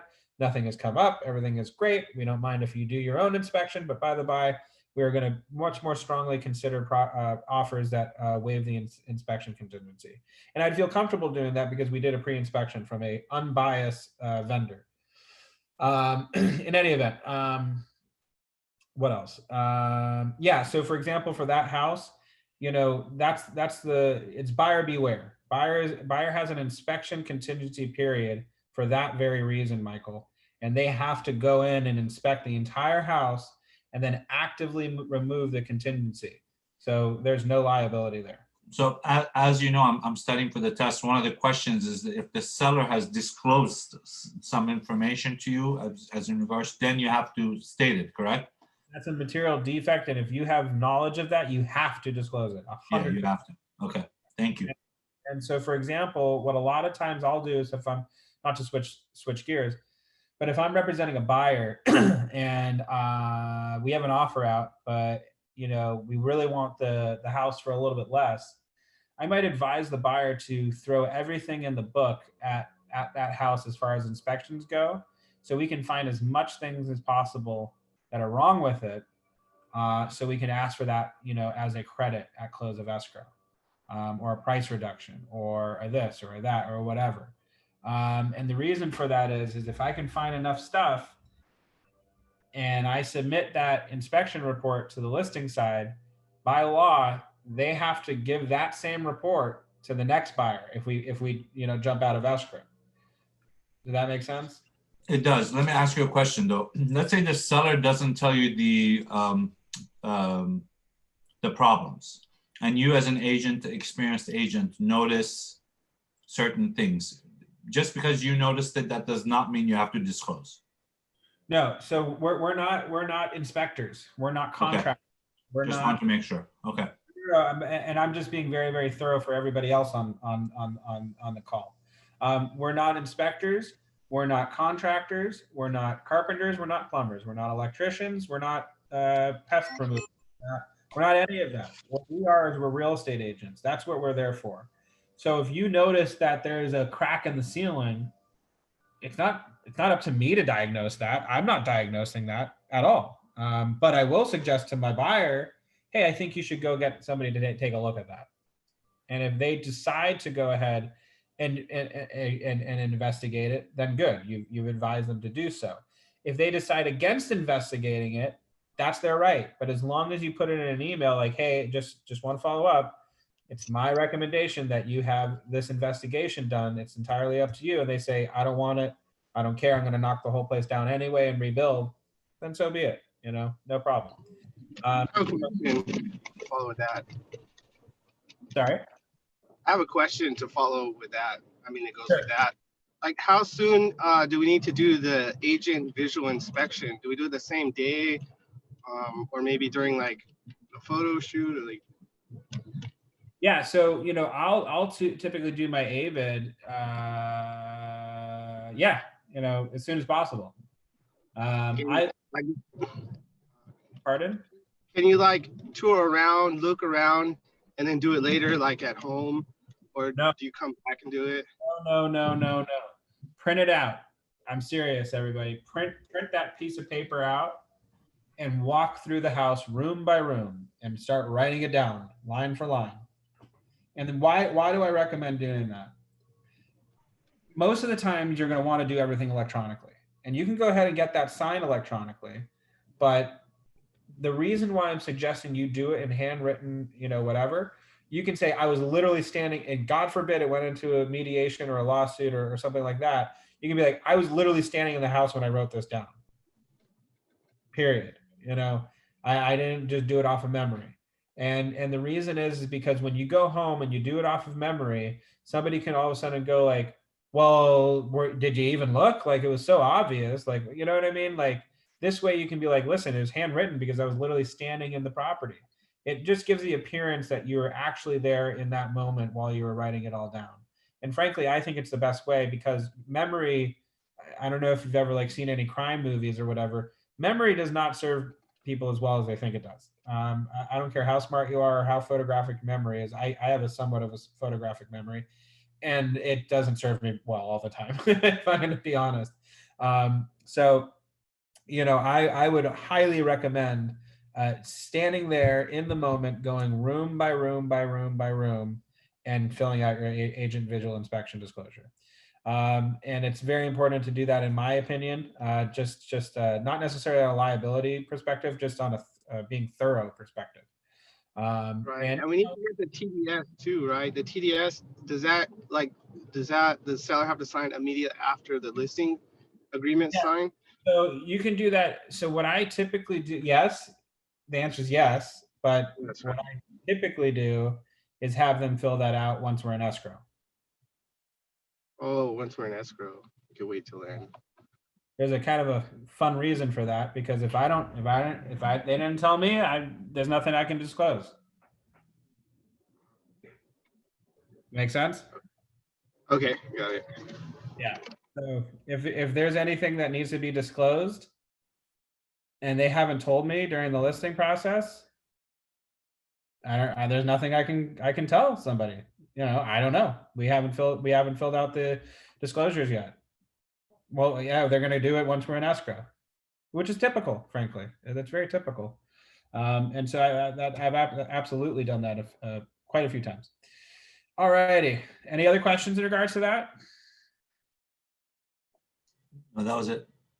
Perfect. Okay. If I have a question, Jared. I'm sorry. So have you ever experienced that perhaps someone had pushback to that? Is it something, does it happen common enough where you say my seller's going to fill this out when we're in escrow? Or is that potentially a red flag to someone? Would it be a red flag to you if you heard that? No, not at all. It's very common. Yeah, Okay. very, very common. Yeah, absolutely. They go, why haven't they filled that out yet? They're working. They're busy. I mean, we just wanted to get on the market as quickly as possible. From my knowledge, there's nothing wrong with it. I've asked them if there's anything that they need to disclose to me up front, and they said that there isn't anything. But you know what? That's why we have an inspection period. And I promise you that you will get that before, the inspection period is over. Before you remove your contingency, I promise you'll get the TDS. Absolutely. Don't worry. We'll review it. So it's not an issue. It's really a non-issue. Yeah, definitely. Thank you, Noble. Good question. All righty. Any other questions? Awesome. Okay. Moving on to what we're supposed to be reviewing. I went on a bit of a tangent there. I apologize. Question for the seller. This section will allow the seller to answer questions about what they are looking for in an agent prior selling experiences they've had and how they would like you to communicate with them. Also, it allows them to think about any concerns they have about the marketing and selling of their home. This will help make sure the listing presentation will address and ease their concerns. This is so important, by the by, because if I go into a listing appointment and I think that they really care about marketing, but really they care about what's the condition of my property, and I'm just only focusing on marketing, I'm missing something.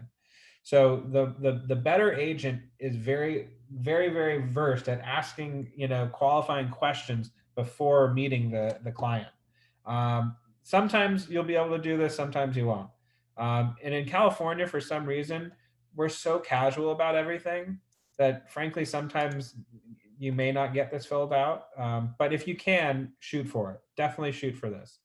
But I gotta be honest, man, like guys and girls, I've gone to listing appointments where the seller's in like board shorts and the flip flops and like a tank top. It's like, sup, dude? Like, so you just keep in mind, we're in California. We're a little bit less, proper very often, more often than not.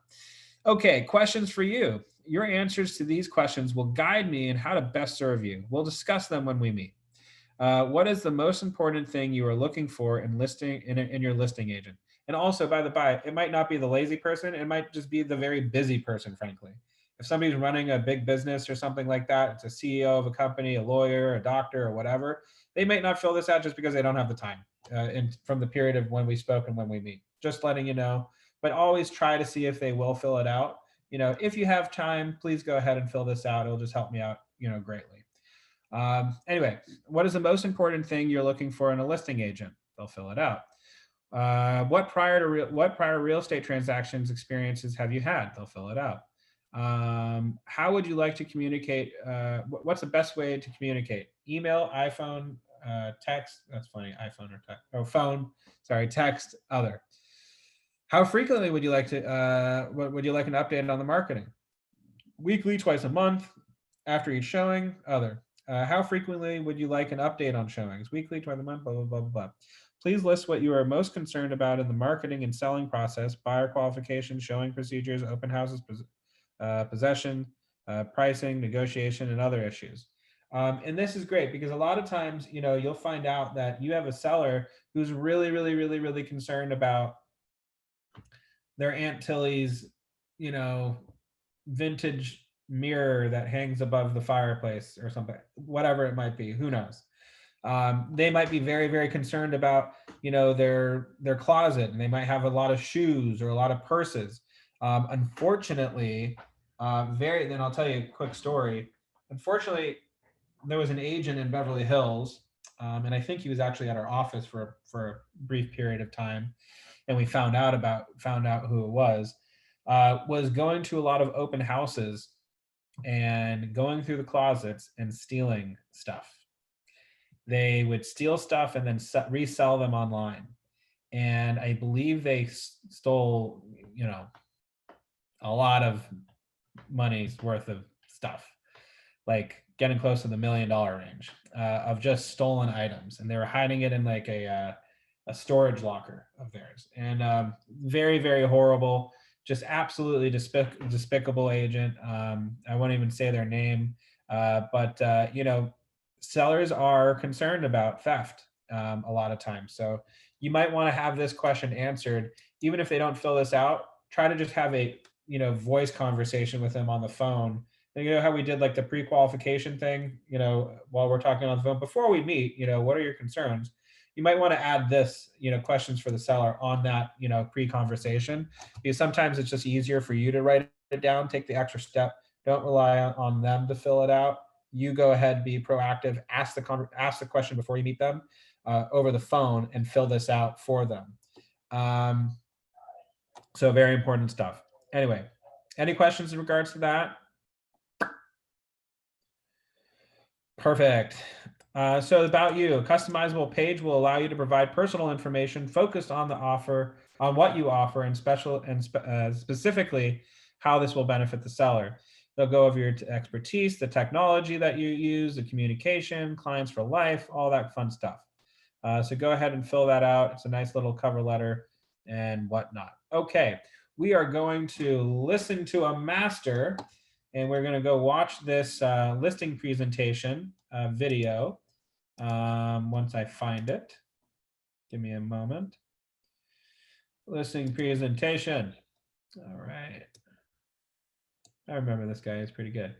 Okay, let's go ahead and new share. Oh, was I on something else this whole time? Oh, that's so funny. Okay, anyway.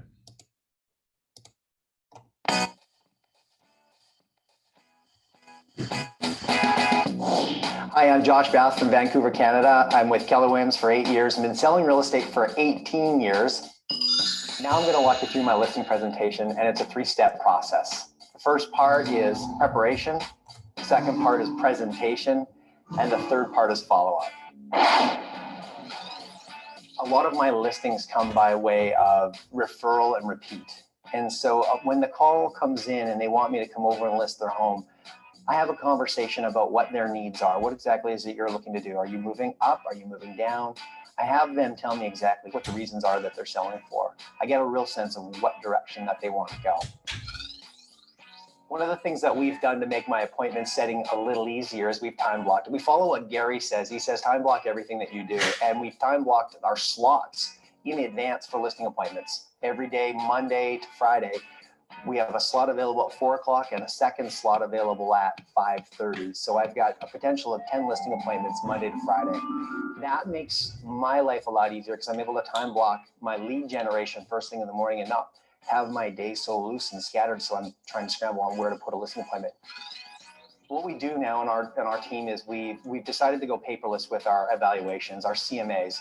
So instead of printing off paper, what we'll do is we'll take it on the computer and convert it to PDF, mark it up with a highlighter from there on the computer, and then create an email from that, email that package off to our client prior to going out to their home to list it. What I do when I go on a listing presentation is I meet the sellers at the door and I have them take me on a tour of the property. During that time, I'm actually asking them to tell me again, to recap again, what their motive. Hey, real quick, can everybody hear the video?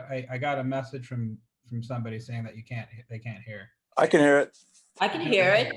I can hear it. Randy, I think it might be something on your. Flagging. All right. Motivation is for selling. So I'm getting them more comfortable, but them moving out of their house is what I'm doing. That usually takes about 5 minutes. And when we're done there, we transition right over to the kitchen table. We'll talk about the market, the evaluation itself, and that in itself is about 15 minutes. Once we've agreed upon a price that we're going to list at, we'll sign a listing contract. They sign the initial 3-page contract. They sign the property disclosure statement, and they sign the working with a realtor brochure. Outside of those 3 documents, that's it. I send in my measuring company to come in and measure the home. I send in my stager who's going to contact them to come in and stage the home. And once she's done, then I send in the photographer and take the photos of the home. We always do a follow-up with them as well, just to say, how did that go? What was that experience like for you? Keeps them feeling like they're in control and very much a part of the process. And it lets them know that we're paying attention to every detail on their listing prior to it even being on the market. One of the expectations that I set with the sellers is that I phone them twice a week on purpose. So I set their expectation for me to phone them on Monday mornings with what's called the Monday morning update, where I review everything that's happened for their home over the past weekend with them. The second call that I set them up for to expect is on Fridays, and that's a Friday morning market update. And what I've set them up for is that I'm going to talk to them about any new listings that have hit the market, any expireds that have come off the market, and any solds that have actually just happened since that past week. They also know that on Friday, we're going to be talking about the numbers. Does the current list price that we're at right now still make sense in relation to the latest listings or the most current solds? They know in advance that that conversation could lead to a price reduction. And a lot of times they bring that on themselves. They say, hey, look, you know what? It looks like we might be a bit high, Josh. Should we bring it down? So it's a natural transition to a price reduction. One of the reasons I choose not to do a pre-listing package is when I'm sitting in front of them, I really want their full focus and attention. I want their attention on me, and I want to be able to ask them questions where they're giving me their full attention and not flipping through a pre-listing package. Most of their questions are going to come straight from their gut, and that's really what I'm looking for. I'm Josh Bath, and I just shared my listing presentation with you, and I wish you all the best with yours. All right, good stuff. Any ahas from that? Anything standing out? Nothing? I mean, I can definitely tell you that it wasn't an aha, but I love his organization. He has a very specific plan. He knows exactly what he's going to cover. He knows exactly, he knows what he's there for. So for that reason, it's very clear and concise, and you get right to the point. Yep, absolutely.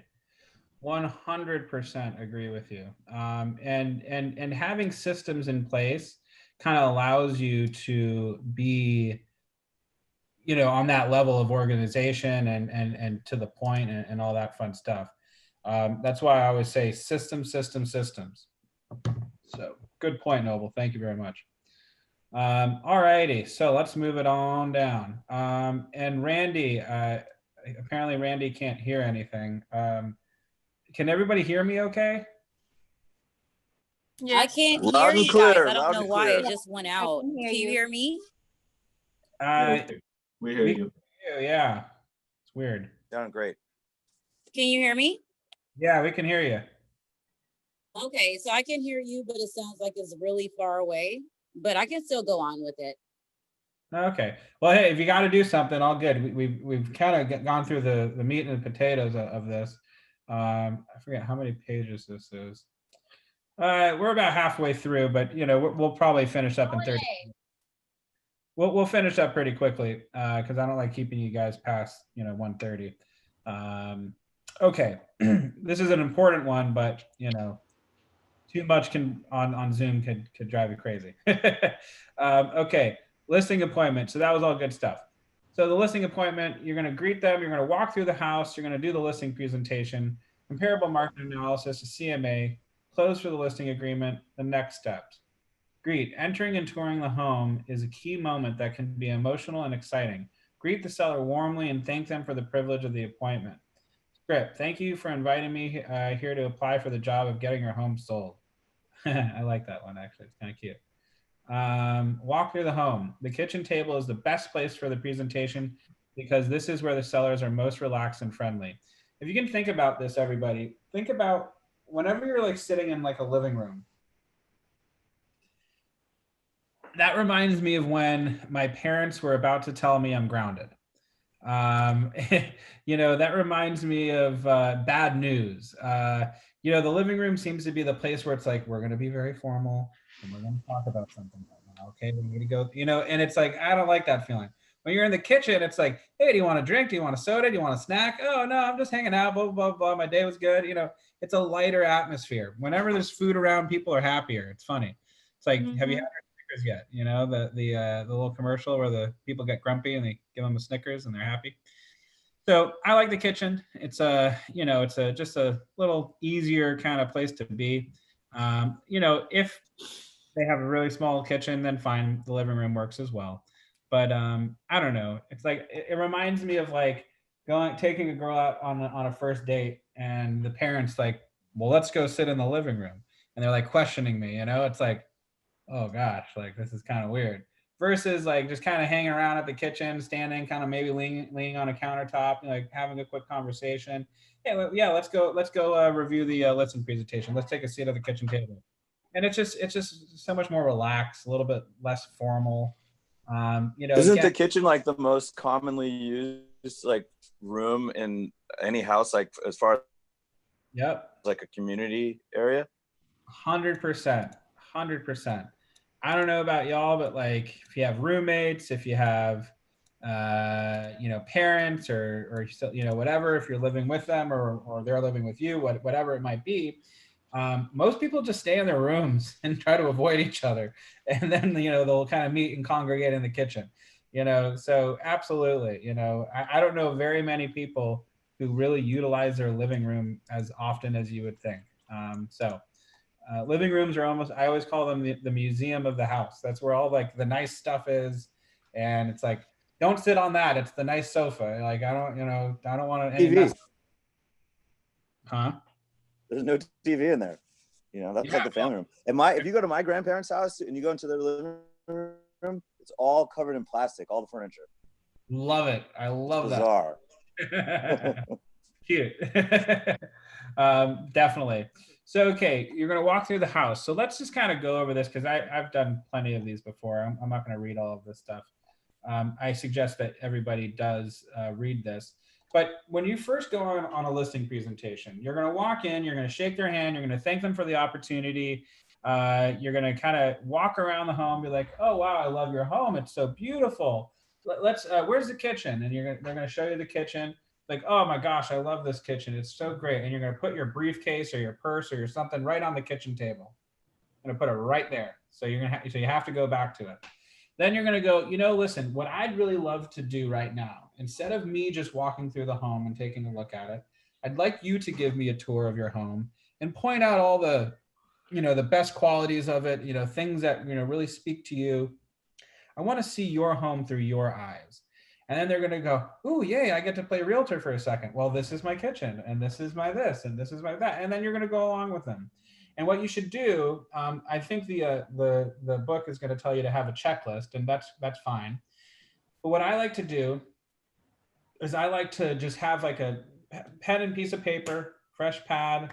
And I think a checklist is great, but it doesn't really give you a place to write a lot of notes.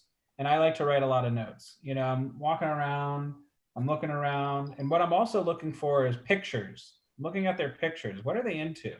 What kind of activities do they do? Is there a big, giant, fish that somebody caught on a trip to Cabo or something over the fire mantle? Oh my gosh, that's a huge giant fish. Did you catch that? What's the story behind that? Oh yeah, well, we went on a trip to Cabo. Oh, you fish frequently? Yeah, oh no, I do. It's an opportunity to build rapport with the people.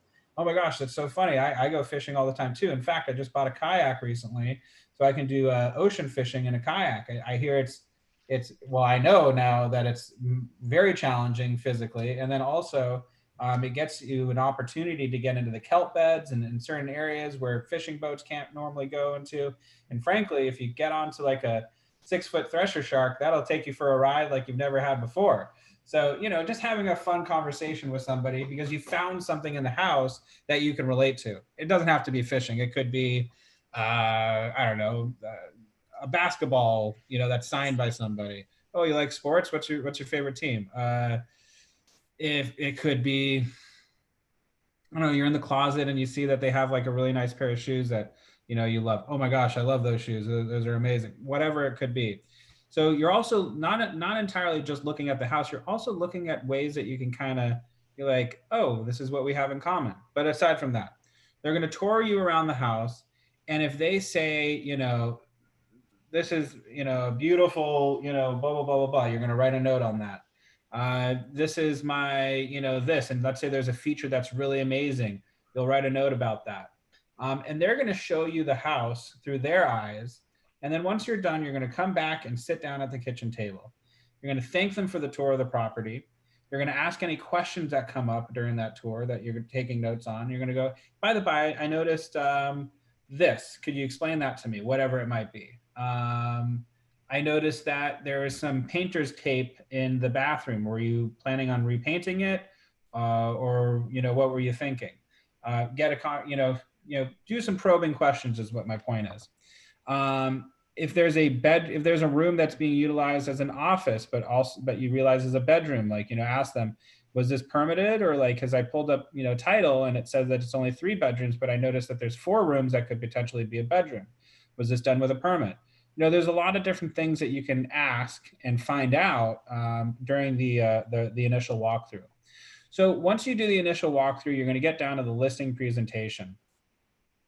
And now I'm going to read this one. The listing presentation is where you will convince the sellers to list with you. It's this opportunity to explain the reasons why they should hire you to list their home and the list price you recommend. At the listing appointment, you will create a great impression, share your price recommendation, and set expectations. Next, you will review the entire seller listing presentation. You can go page by page to learn the materials in order to provide a valuable customer experience. Eventually, you will memorize the entire listing presentation and its related scripts, which I have done absolutely. This will be crucial for your success as a listing agent, as many before you have found. What I love to do is I don't even hold on to the listing presentation. I hand it to them. I make 2 copies for them, and then I keep a copy for myself. But really, the only thing that's in that copy that differs from mine and theirs is the CMA is actually inside of my listing presentation. I have it tucked in the back pages. So I just kind of have a listing presentation on the table. I set myself up, I make sure I'm looking good. And I just go, so listen. So as you'll note in page 1, talks about me. I'm Jared Medlinski. Nice to meet you. Absolute pleasure. Thank you for inviting me in your home, but let's get to the bread and butter. We're going to go into the marketing, the this, the that, the whatever, what I can do for you, why I specialize, how I differ from other agents. I talk about how it's a technologically driven market currently, that you need somebody who is, very well versed in technology, search engine optimization, social media, how we have a artificial intelligence based marketing platform that Keller Williams was purchased into. With AI, we're able to find insights and predictive analytics on who might be the next buyer, all this kind of fun stuff, and really set myself apart from the competition. From there, you know, I'll ask them if they have any questions or concerns. If they have an idea of what they want their price to be, we'll go over the different strategies of pricing and why pricing is important. From the next page after that, I usually ask them a question in regards to, well, after we've reviewed what pricing strategies work the best, where do you think your price, you know, your home should be on that list? Would they be willing to list, you know, 5% under market value to be able to get the bulk of the interested buyers? From that point, we start going down into the great, fantastic. So now let's go to the CMA. I don't even tell them we're going to the CMA. I'm like, so great, let's talk about price. What other properties have you seen that have sold in your neighborhood that you think is comparable to your property? They're obviously going to say that their house is the best house on the block. We have a whole 10 extra square foot. So that means we deserve $100,000 more over asking. Kidding. But you will hear that, believe me. They have the best backyard, the best lot, the best this, the best location, the best whatever. And the difference might be 10 square foot. You know, I'm not kidding. And they'll say it's $100,000 more, I promise you. So great. You're then going to get into a conversation about the differences in properties. So I think we'll probably see a CMA. We have 42 pages of the entire listing packet right here. We're not going to go do all of that because that's like watching paint dry. But I suggest everybody go into Command and look up the pre-made listing packets that we have prepared for everybody. It is already done. So there's no excuse why we shouldn't get onto Command and look at it. Hold on, I have a message. I can't hear this. Yes. All done. Enjoy. Okay. Have a good one, Randy. I don't know if you can hear us, but yeah. I can hear you now. Thank you. Oh, I just wrote that. I had to log off and then log back on. Oh, okay. Well, okay. Yeah. Matthew, I was gonna tell you. Go ahead. I'm sorry. No, go for it. I was gonna tell you what the seller I met this weekend, the private owner. She was trying to sell her house under because her next door neighbor, actually in the next building, sold it for that price. But she was trying. Her house was actually worth more than that, so it was kind of like a battle on the pricing with her.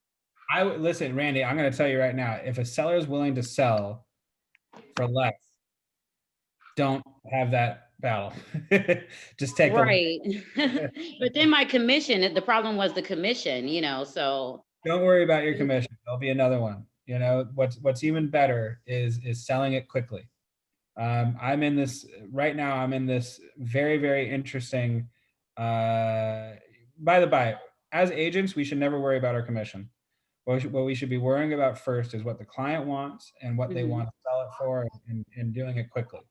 And if we have an opportunity to sell something quicker than longer, we're going to take the quicker route because frankly, time is money.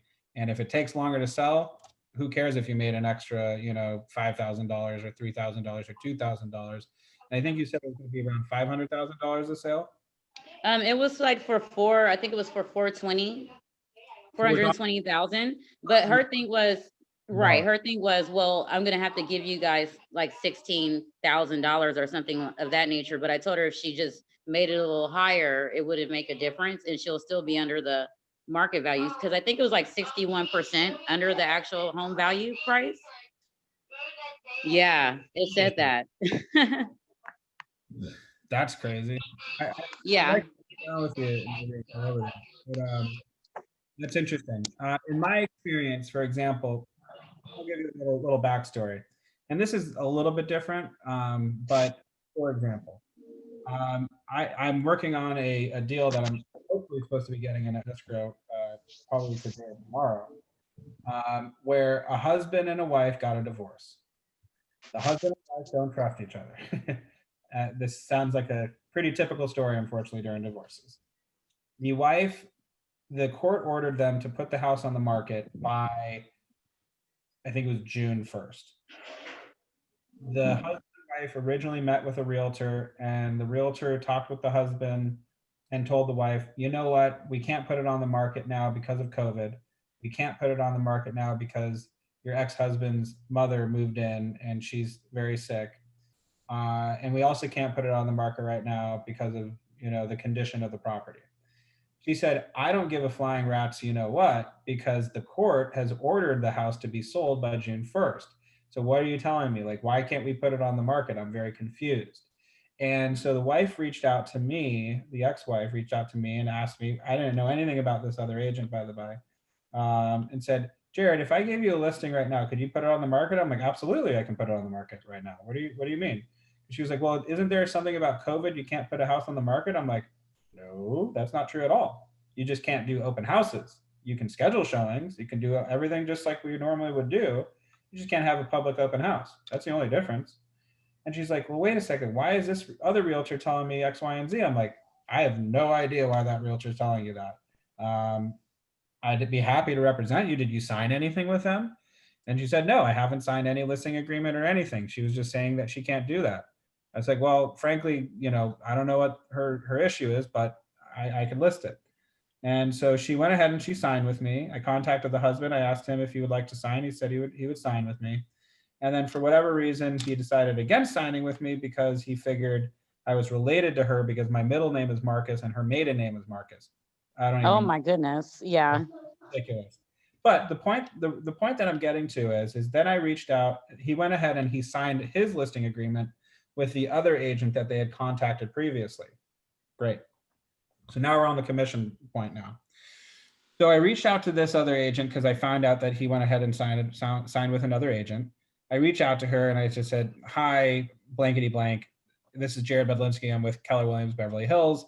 We have a bit of a predicament here. The wife signed with me. The husband signed with you. To have a valid listing, you only need one signature, but to sell, you need both. I think what we should do from here on out is just agree that we'll go ahead and co-list the property. We'll split the commission down the middle. We have 3%, you'll get 1.5, I'll get 1.5, and we'll share the workload. In fact, I'm actually, I'm younger than you.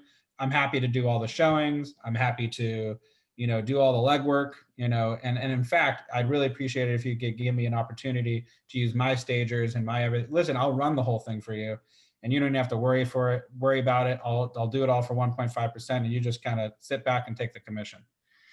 She said, under no circumstance would I ever co-list a property with you. I put a month of my effort into selling this property. I won't list with you. And I'm like, well, okay, it's not up to you because there's two parties to this transaction, the husband and the wife. They both have equal share of the property. They both have their right to their own representation. So we could either decide to charge them each 3% for the listing side, or you can do what I'm going to do to the wife and just say, hey, I'll just charge you 1.5%. And I promise you, ma'am, the second we get into escrow and your client goes, wait, why are you charging me 3% and he's only charging her 1.5%? It's going to end up becoming that way anyway. So like, why don't we just cut the arguments out and we'll just get to it? And, listen, I'd rather make 3% too. I thought I was going to get both the husband and the wife. I didn't, but I'd rather make a little bit of money and get this thing sold in a month than, argue about 1.5% or whatever. The point is, guess what? Do you think that I got that or no? I didn't.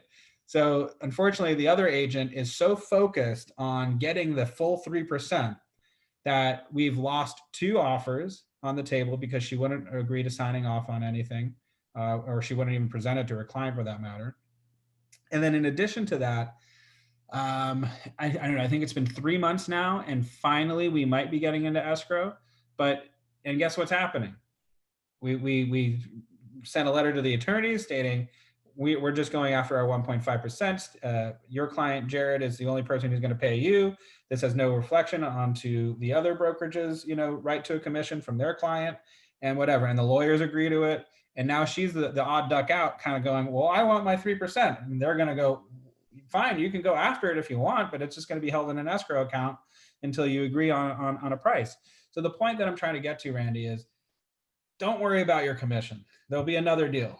And unfortunately, because this other realtor that I'm working with refused to just, do the right thing for her client and just co-list it, it's going months and months and months and months, and it's not selling. And, it's going to turn into this point where I have an agreement with everybody involved, aside from that realtor, that I can go walk away with 1.5% and be done with it when we close escrow. She, however, if she really wants her 3%, she's going to have to go to mediation. She's going to have to sue her client. It's just a nightmare. And all of it for an additional 1.5%. Yes, in this case, it is sizable. It's, over a certain amount of money that I won't, disclose. But the point is like time is money. And, when we're talking about setting a price for something, and we're talking, 1,000 here, 1,000 there, and even if it's $10,000 difference, just get it sold, just get it written up and signed up, and that's just my advice. Obviously, you do whatever you feel is necessary for your business. It is your business.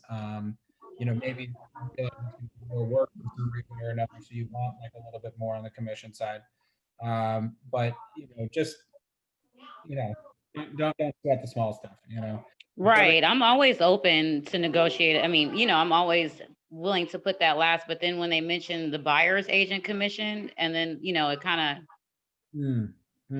like, how you have to write that into the contract as well. Yeah. Oh, I see. So they're concerned about the commission amount, not you concerned. Yeah, I'm the least concerned. But then when they mention the buyer's commission and things like that. I hear you. Well, I apologize for that tangent, everybody. Oh, no, I love to hear it. I like that. No, yeah. So, I mean, in that situation, I would say, listen, I'm sure that I will be able to net you more money at the end of it, when it's all said and done, by listing it with me and doing a 2.5%, 2.5% commission, or 3%, or whatever standard that. And just kind of show like the differences between what sellers get on their own versus what sellers get when they're working with a realtor. And if that still doesn't work and they're still tripping about the buyer's agent and your commission and that, then you could have a discussion about reducing your commissions. But I usually just say, listen, I'm not a discount broker. Unfortunately, the quality of service that you're going to get with me is going to far exceed the what you could get selling off market or with a discount broker like Purple Bricks or like one of those kind of places. And then, I would even go as far as like to telling the difference between, listen, there are discount brokers. I can give you their number. You can just Google it probably. But listen, the second they get the listing signed, they won't be doing any showings. They're going to put a lockbox on your property. They're going to just send you an email saying, this is when a showing is. You need to be out of the house at this time. But that's not how I work. Wouldn't you like something a little bit more tailor-made to fit your lifestyle, you're this, you're that? Great. So to do that, we need to be able to offer a competitive buyer's commission. So we actually bring buyers in. And also, frankly, if I'm doing all this work, I feel that I would deserve, the same amount in tow. Wouldn't you agree? And then usually they'll go, yeah, I agree. Like, great. So let's do the right thing, sign a listing agreement, and let's get it on the market as soon as possible. I'm sure you've already done that, but for everybody else's sake, that's what I would do. And what would be the lowest buyer commission that you can put down on the contract? 2.5%. Anything lower than that would be an insult to a lot of the buyer agents. Okay. If I'm looking at it and I see like a 2% commission, I'll still show the property, but I'll kind of be looking at, like, what the heck? Like, why? And I'll ask them, like, why is it only 2%? Because I have a tough seller I'm working with. But in that basically, case, yeah. In that case, if I were the buyer, I'd be like, well, why aren't you reducing your commission? And so if you're also reducing your commission down to 2%, right, of course, then that's okay. But what I would even do in that situation is I'd reduce my commission even further and give them a full 2.5%. Just because I really do believe in the power of working with other agents and the ability to get a house sold through other agents. So I'd rather, for me, it's a time versus money thing. The quickest amount of time equals the most amount of money to me, in my opinion. Now, I have yet to reduce my commission for a sale, except for one time I double-ended a deal, and I'll reduce my commission for you, just so we can get the deal sold. But that was a very special circumstance in that one. But usually I've yet to reduce my commission. So yeah. So thanks a lot. Thank you. Absolutely. Usually you can get around it, though, is what I'm getting at. But sometimes you can't, and it's better just bullet and get it sold. So we're pretty much done for the most part. Are there any questions that we'd like to? This is perfect. Jared, okay. One real quick. So real quick, everybody, I'm going to ask each and every one person to read this real quick because this is exactly what we were just talking about, Randy. Scripts. So let's start with Tanya. Let's start with you. I have it on the screen, but if you also have it, it's page 78 of 79. Seller objection 1. Keller Williams is different. I'm a partner with others in my office. We share in the profit of our office. When one makes money, it benefits the rest of us too. So I have lots of motivated agents and many years of experience working for you. Is there anything another agent said they would do that for some reason I forgot to mention? Did I cover everything you expected to hear? Sounds like you believe I can get your home sold. So let's move ahead now. Perfect. Right? I don't know if you have enough experience. Well, this is what I have to do. Did anybody mention anything that I haven't mentioned yet? No, they haven't? Great. So I think, blah, blah, blah, blah, blah. Sounds like you believe I can sell your home. Let's get it sold now. That's a great script. I love that script. Mm-hmm. Flips it right on them. We need to think it over. Who wants to do, we need to think it over.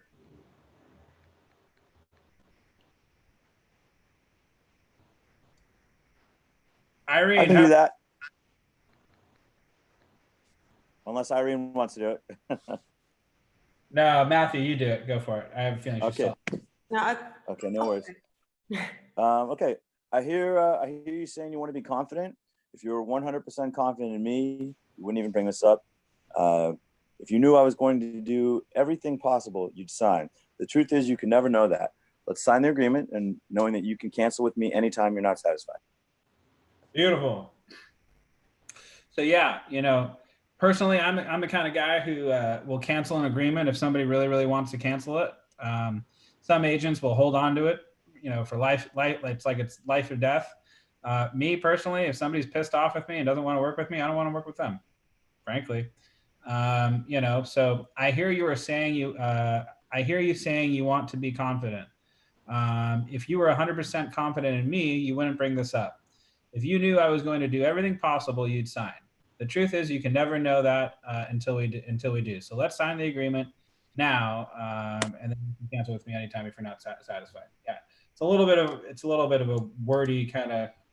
I don't like the way they worded it, but I like what it says. I like the message. Yeah, I feel like I would whenever I'm trying to talk to somebody and we have a difference of opinion, I try and shape whatever I'm saying to them more positive. And so instead of saying hey, don't forget this, I'll say hey, can you please remember? So I would say probably something more if you're 100% confident in me, this wouldn't even be something we needed to talk about. I wouldn't say it so much as you wouldn't bring it up because I feel like that sounds kind of accusatory. Sure. But that's just me. Sure. Absolutely. So the next two, I'd like Randy to read. Seller objection 3 and seller objection 4. You there, Randy?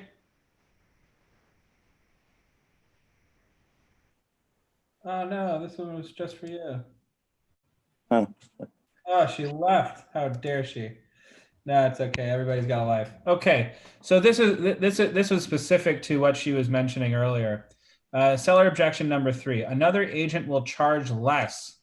I can appreciate that there's someone who will work for less, but your agent negotiates for you. If they can't negotiate with you about their own money, how likely will they be to fight for your money when the buyers make a low offer? Boom. I love that one. I use that frequently. Listen, you want me to charge less? That's fine. If you have another agent who's willing to reduce their own commission just so they can get the listing, imagine what's going to happen when a low ball offer comes in. They're going to be willing to, let it go immediately. You need a pit bull, somebody who's going to fight for you. Okay. Seller objection 4. Why won't you reduce your commission? Let's say your boss came to you and said, I want you to do the same job for less pay, and you'll have to work harder. Would you be motivated? No. Well, that's like me. I'll need to work hard for you. That's what you want, isn't it? You want the most money possible, right? Agents who discount their commission will offer buyer agents less money too. You want to give the biggest incentive possible to buyer agents, don't you? And you're basically flipping the script on them. You have to like logically walk them through this path. Now, Matthew, I agree. This seems a little bit accusational and a little bit, accusatory kind of in a way, like, don't you want to do this? What's wrong with you? Like the problem's with you. So I just be like, listen, if you wanted me to, if somebody asked you to do what you do right now for less money and work just as hard, would you still be as motivated? Probably not. Now, regardless, if I take a commission for less or for more or for whatever, you still get the exact same type of service from me. But the point is that more importantly, not only with me and my commission, I'm concerned about the buyer side agent on their end.